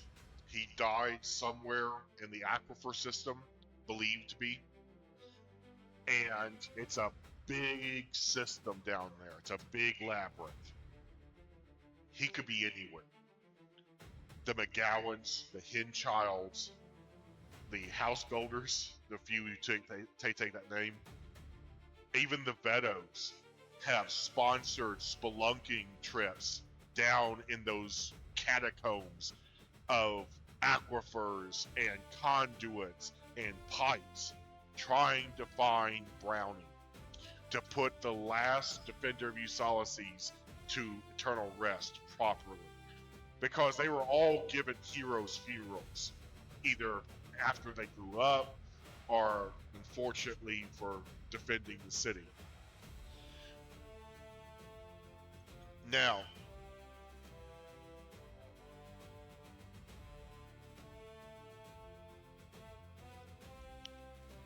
much later on, Doc, under the commands of his grandfather, Admiral Brennick, was ordered to find Brownie's corpse. And if you can't get a tank sorcerer to find your missing corpse, it can't be found. Because Doc is my universe's boogeyman, basically. He's the guy you send to kill John Wick and expect him reasonably to be successful. Well, he found him and had a very emotional conversation through time and space with his ghost. And Browning said, I didn't want to be seen dead and demoralize the rest of the defenders.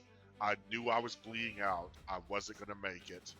So I found this alcove and I bricked myself in it with loose bricks and hoped that they would find me eventually. And Doc's like, we found you, Brownie. We found you. It's time to come home. And 500 years, getting emotional in my own bullshit. Jesus. 500 years later, they put the final defender of USolaseese to rest with a hero's funeral, as he rightly deserved. And the McGowan family formally claimed him posthumously as a family member.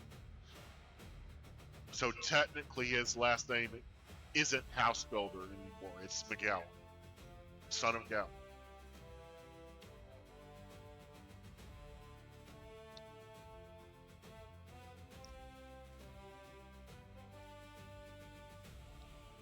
Now, we're not over it yet. So we got some cool guns. Blackfeather was very demoralized by Brownie not coming back, and that haunted her the rest of her life. Even as an old woman, she would sometimes just be seen staring off and be like, where's Brownie? Where's Brownie? Where is he?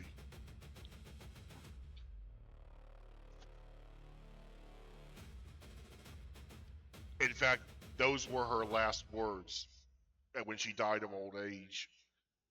It's like, I still wonder where Brownie is. Now,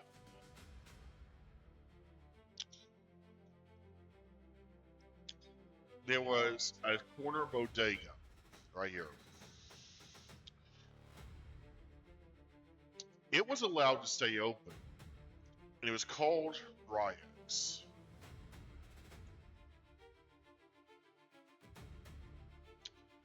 Now, a bodega, for those who aren't in the know, that's in New York and Chicago, that's like a corner store. It's got groceries, convenience stuff. Basically, a place where you go to buy food, snacks, beer, liquor, whatever. Lottery tickets.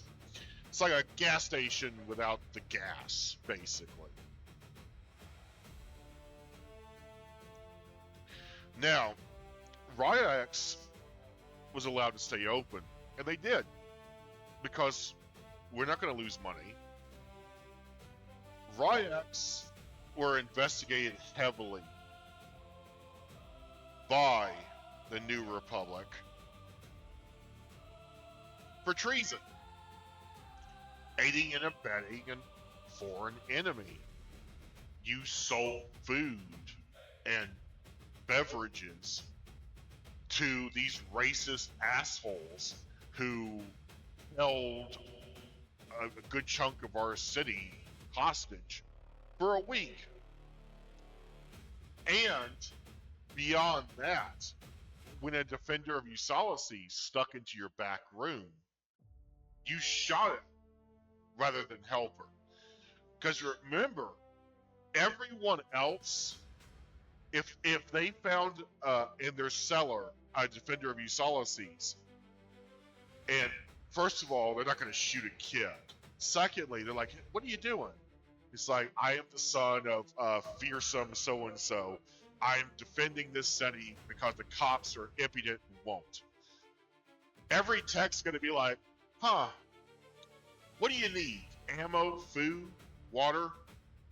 Mainly ammo for the baby guns, because that's hard to come by. the only place safe they have it is their house, but they can't keep running back to their house to restock with ammo. But Ryax sold guns and ammo of every caliber, including 32 miniature, which is the standard baby gun round. And that's what one of Blackfeather's boys was trying to steal when they got shot at. The Ryaks were forced to give up their business because of the fact that they are basically capitulators. None of them got a treason charge. They couldn't make that stick. But the fact that they were allowed to stay open when every other tech-owned business was told to shutter or else, and also the fact they would not help a defender of USolaseese, albeit from their perspective, he looks like a looter and did not identify himself. According to the kid who was shot at, he did identify himself, and they shot at him anyway. So, Ryax has gotten a shady reputation. And his two sons, interestingly enough, went on to become really bad members of the tech mafia, like infamous members of the tech mafia. Presumably, these guys had nothing to do with the Baylor Alliance, this loose collaboration that was funding and urging on this invasion. But it's really funny how a family that has mob ties is the only one allowed to stay open. Everyone else has to close down. And they exclusively would sell to the invaders, no one else. Nor would they help the defenders of USolaseese. Food for thought. Are they traitors? That's up for you to decide. They were heavily investigated for a year. The press was not kind at all. They couldn't legally just call them traitors because that's a provable fact. That would be slander per se. They can't do that. But they dug up the mafia ties, how anytime there's an economic crisis, Ryax comes up smelling like roses and making a profit. Very interesting. Ryax is still there. The Ryak family does not own it anymore, but the name is so infamous that it's become one of the places you have to see in the central market. Because one, it's very old, but two, that whiff of disloyalty and mobsterish, yeah, it's very cultural. It's something that you kind of have to like experience. Now, everyone else who had anything the defenders needed, like they had explosives. Some dude had explosives and gave it to Browning. Like, they were not fucking around. They wanted these guys gone. Like, if the kids have to do it, they have to do it. Because the cops aren't doing shit. Now, after this gunfight at the school, Brick, the commander of the invaders, got a little miffed. So he executed a couple of congressmen, which these kids were still, let's face it, still loyal to the triarchy. They kind of found that funny. It's like, why the fuck would we care if you execute a bunch of Republicans? But then Blackfeather got everyone to stop laughing by saying, we're gonna hunt heads for these assholes one day. And beyond that, there's still techs. These guys are still murdering your neighbors. because they can. And in retaliation for us trying to do things to expel them.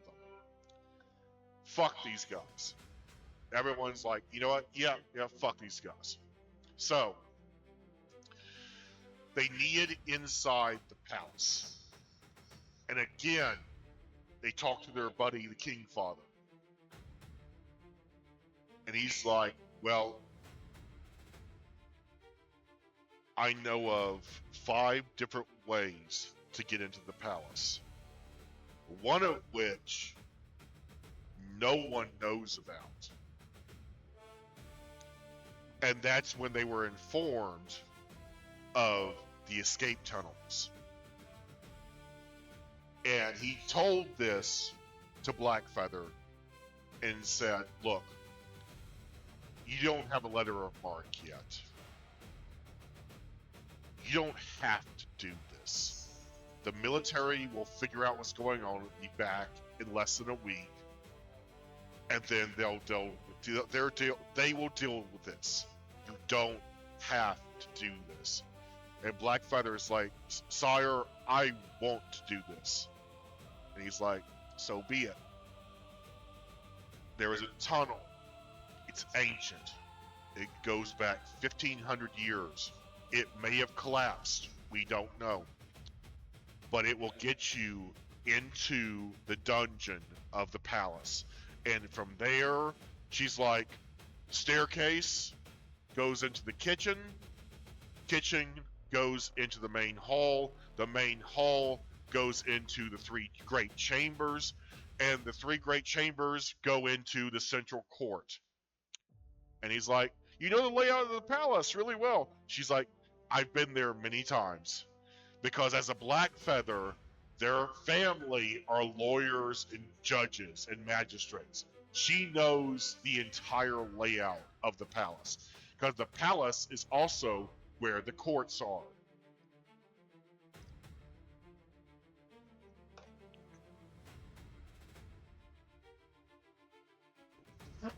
Now, what she didn't know is that the 3 great chambers were already being renovated into office spaces for the new republic. But it didn't really stop them. It was just more of a disheartening thing to come across. Is Blackfeather remembers that this was the inner sanctum. We were never allowed here. Like, only Ranger enforcers who were like really good friends with the kings would be allowed in here. And even then, let's be real, the parlor and the dining room as a guest. Like, you're not going to like sleep in the palace. And if you do, it's a great honor. But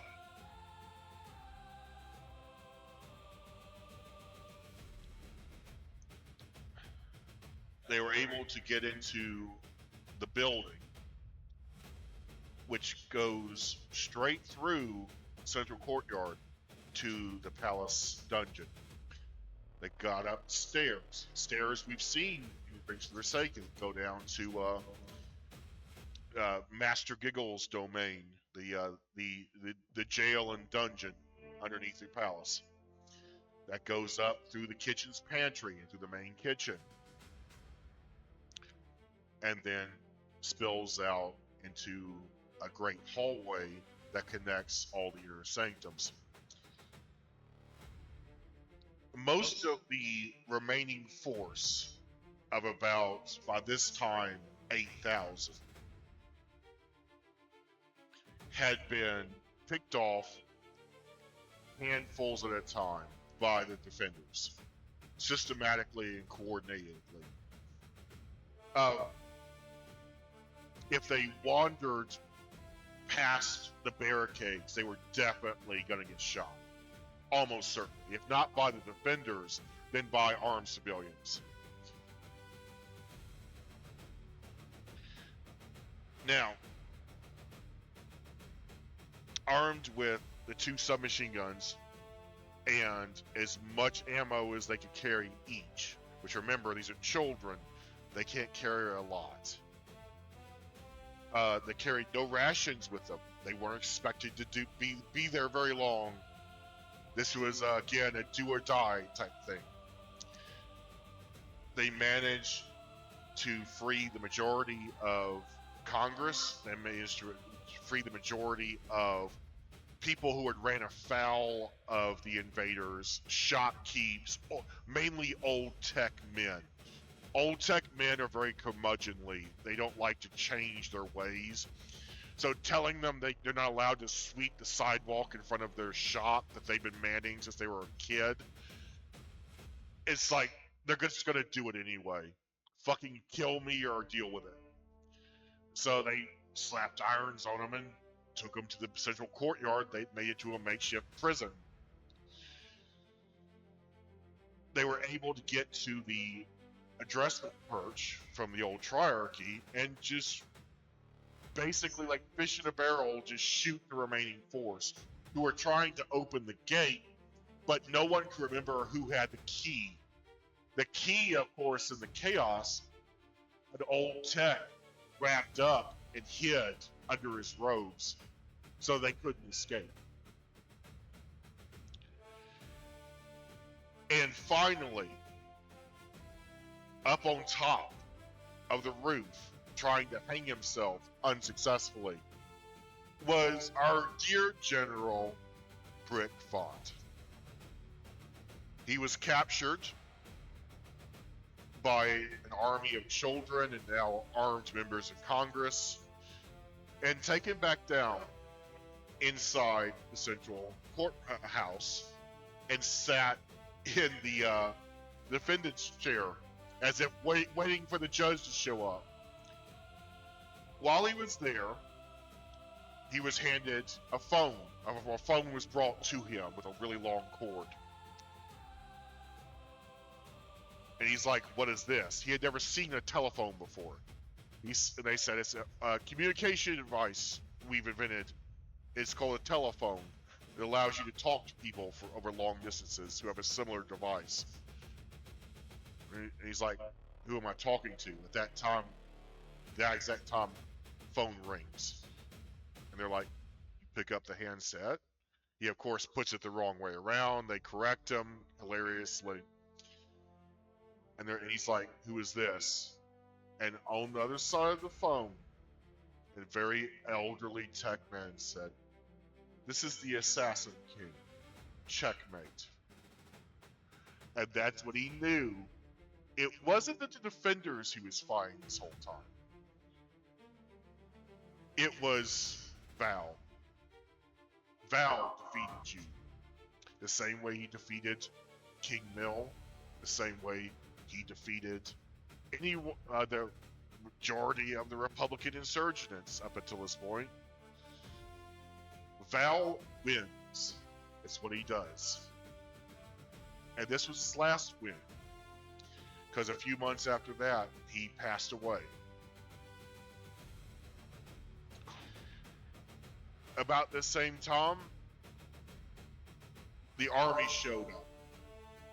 The police very quickly scurried away with their barricades because they didn't want to have to answer why they didn't push in. Why did you allow Ranger Enforcer children to do the dirty work you should have been doing? There was investigations, there were depositions. Some people didn't show up to be deposed by Congress, and they were issued death warrants. Unironically, because they just assume that you're a traitor in kind, basically.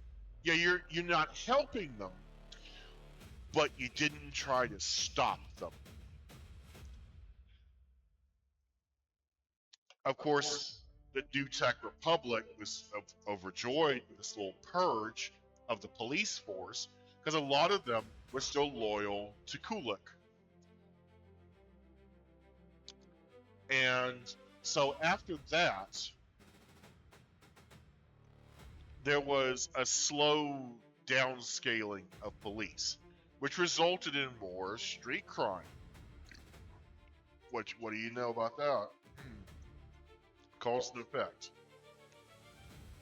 Eventually, the police stabilized and regrew their numbers with individuals who were just loyal to the tech nation, not necessarily to the Republic or to the Triarchy. Good men and women who just enforced the law. But the police forever bore a stain that day. And it's kind of not fair, because it's sort of like when the people of Baylorment urged the Eepers, who protect them from the Eeps at night, to kill the Bandit King and his knights while they slept. And the Eepers are like, we're not military or police. As the song goes, we just protect you from the Eeps. Who would ever trust us after that? But of course, there's a big difference there. These law enforcement officers were armed. They had shotguns and rifles. They had body armor, albeit crude, more like a flak jacket. They could have pushed in. But what it resulted is a massacre probably 4 times greater than the Tally massacre. And so fear kept them paralyzed. If they push in, it's going to be a bloodbath. If they let armed civilians push in, it's still going to be a bloodbath. And ultimately, the police were of the opinion, rightfully or wrongfully, again, reader's interpretation, that keeping the peace was paramount. And they did. This is probably one of the most peaceful raids and occupations of a large city ever. Except for what was going on inside the occupied area, which was a very large area. The other problem is the fact the police would harangue and harass the defenders of USolaseese for using their call boxes without authorization. They even arrested one. And they had to bail him out. Literally show up and pay his bail, which was a new thing, unfortunately, that the Republic instituted from day one, to get him back in the sewers to fight the good fight, basically.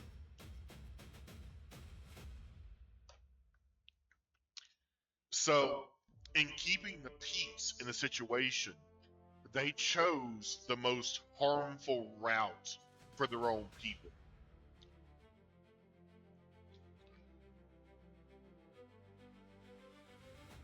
Now, cops are not soldiers.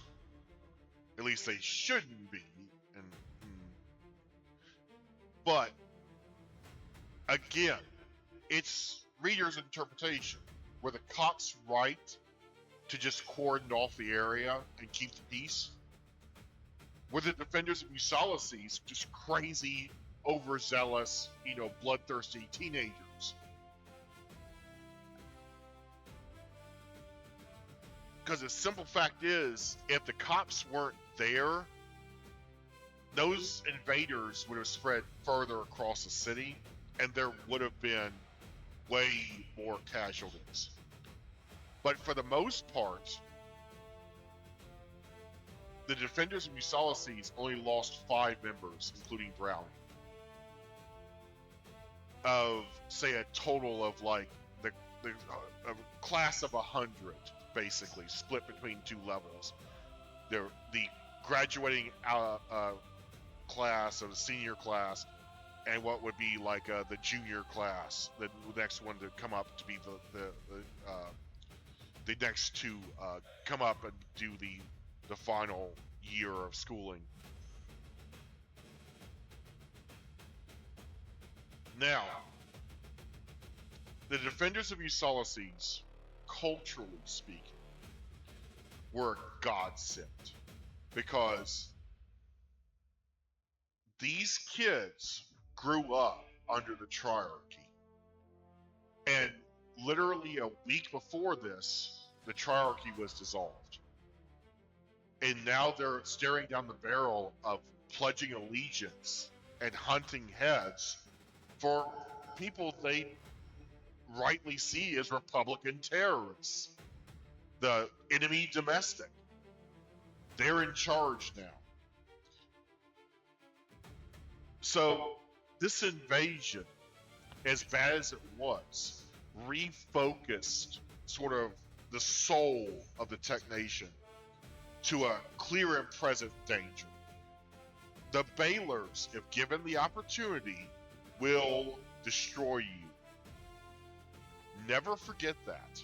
Scorpion and the Fox, never forget the Scorpion will sting you. Never forget that. This balkanized the tech spirit. It didn't make them more racist, it made them more cautious and more vengeful. And what's coming up next, the Revenge War, the direct retaliation for this, driven by these same children who grew up and then got high-ranking positions in the government. Some even ran for Congress and became members of Congress. If the techs have found out, then they're about to throw that shit back at them like a frisbee and do a counter found out, known as the Revenge War. The Revenge War, I cannot say this with any less gravitas, is World War I on crack. Now you're saying to yourself, the average earther, dude, World War I was on crack. You had cavalry units facing machine gun nests. You had fighters and dirigibles in the same skies. It could get even more cracked out than that, because the techs are very smart, and they are also very vengeful.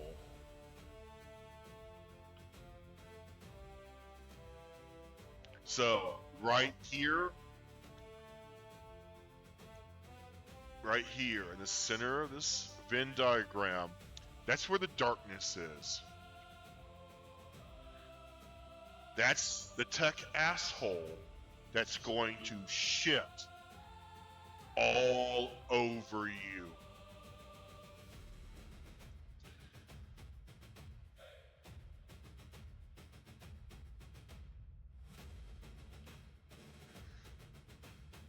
But the tech army came back in town and basically had to be debriefed by the press, because they were the only institution like recording everything going on. They would even take snapshots of the defenders of USolaseese doing their thing on rooftops and publish it. Brick Vaught read a newspaper showing Blackfeather sniping one of his lieutenants. How fucking crazy would that be?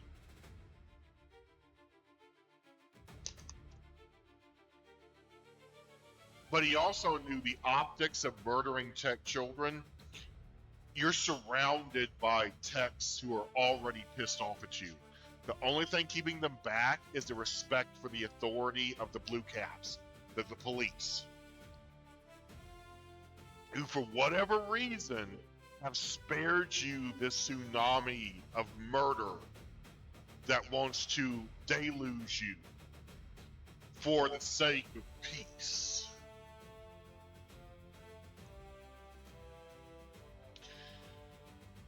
The army was very pissed off at the police. And to this day, the tech army and the civilian-run police force do not hang. It isn't like here, like in the United States, where we're like all a brotherhood of people who stand in the way of evil. It's like the army will straight up turn to the cops and be like, yeah, evil showed up to town, and you waved them through the barricade and then made sure no one could hurt them. And our children, who we sent to the Marshall Academy to be raised to do our job, to replace us when we die, had to step up and eliminate the threat because you refused to. Yeah, there is a multi-generational grudge going on between the police and especially the Ranger Enforcers. And traditionally, they never really liked each other to begin with. They referred to the civilian police as Ku Klux Klans because they didn't have any real training. Whereas Ranger Enforcers are literally trained from childhood to do this job. Polar opposite. If a cop kills someone in the line of duty, there's an investigation. If a Ranger Enforcer assassinates a foreign head of state, it's cheered. Because they have a letter of marque, which means basically a license to kill. They are trusted to defend the tech nation proactively. That's literally the terminology used on a letter of marque.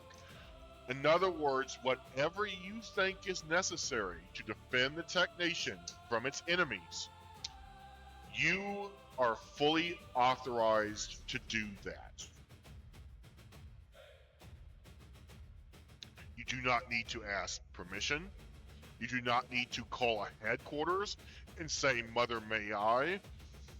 You can just shoot the bastard. So, examining that, you could see there always kind of was an animosity between the civilian police and Ranger Enforcers. After all, murder is a crime, but these guys literally do it for a living, and the government said it's okay. From either perspective, your entire job looks like a joke.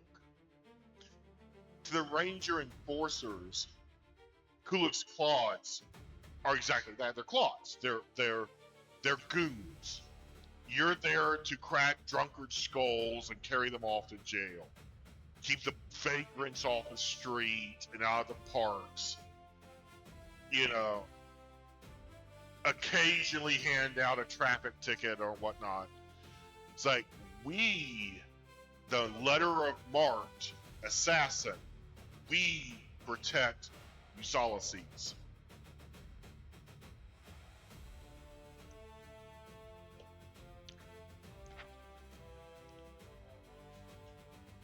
But that's enough of a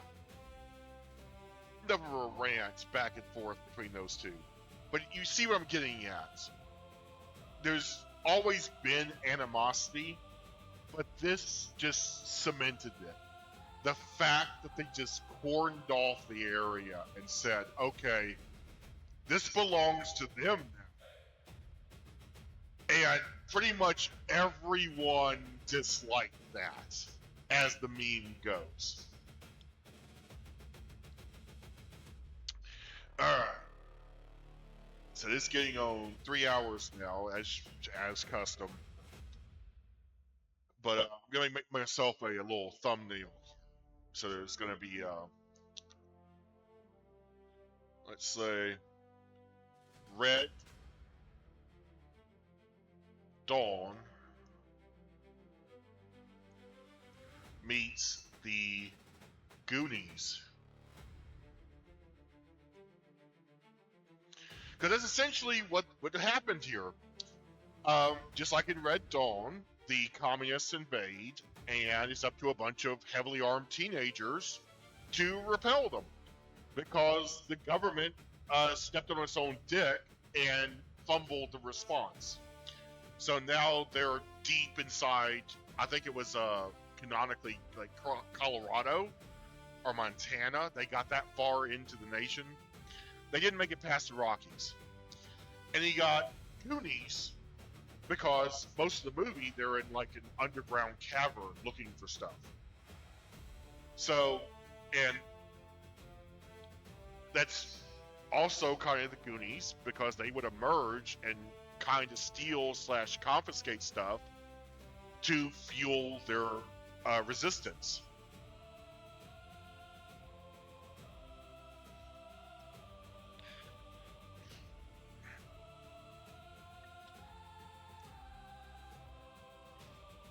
So let's give that a few more seconds,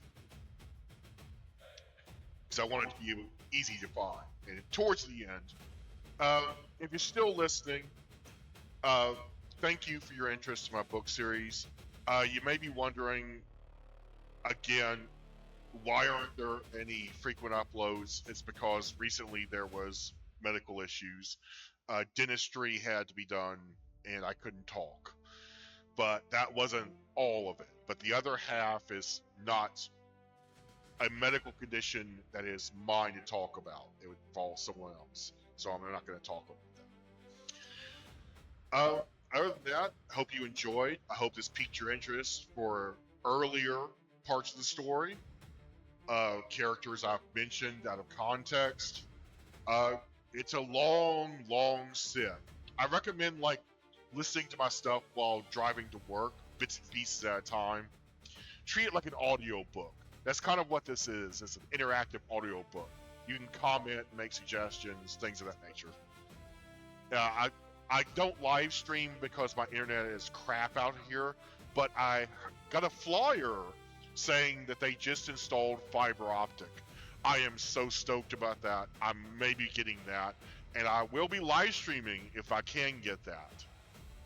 Because, of course, fiber optic is far superior upload, and it's that upload that screws you. My download's really good.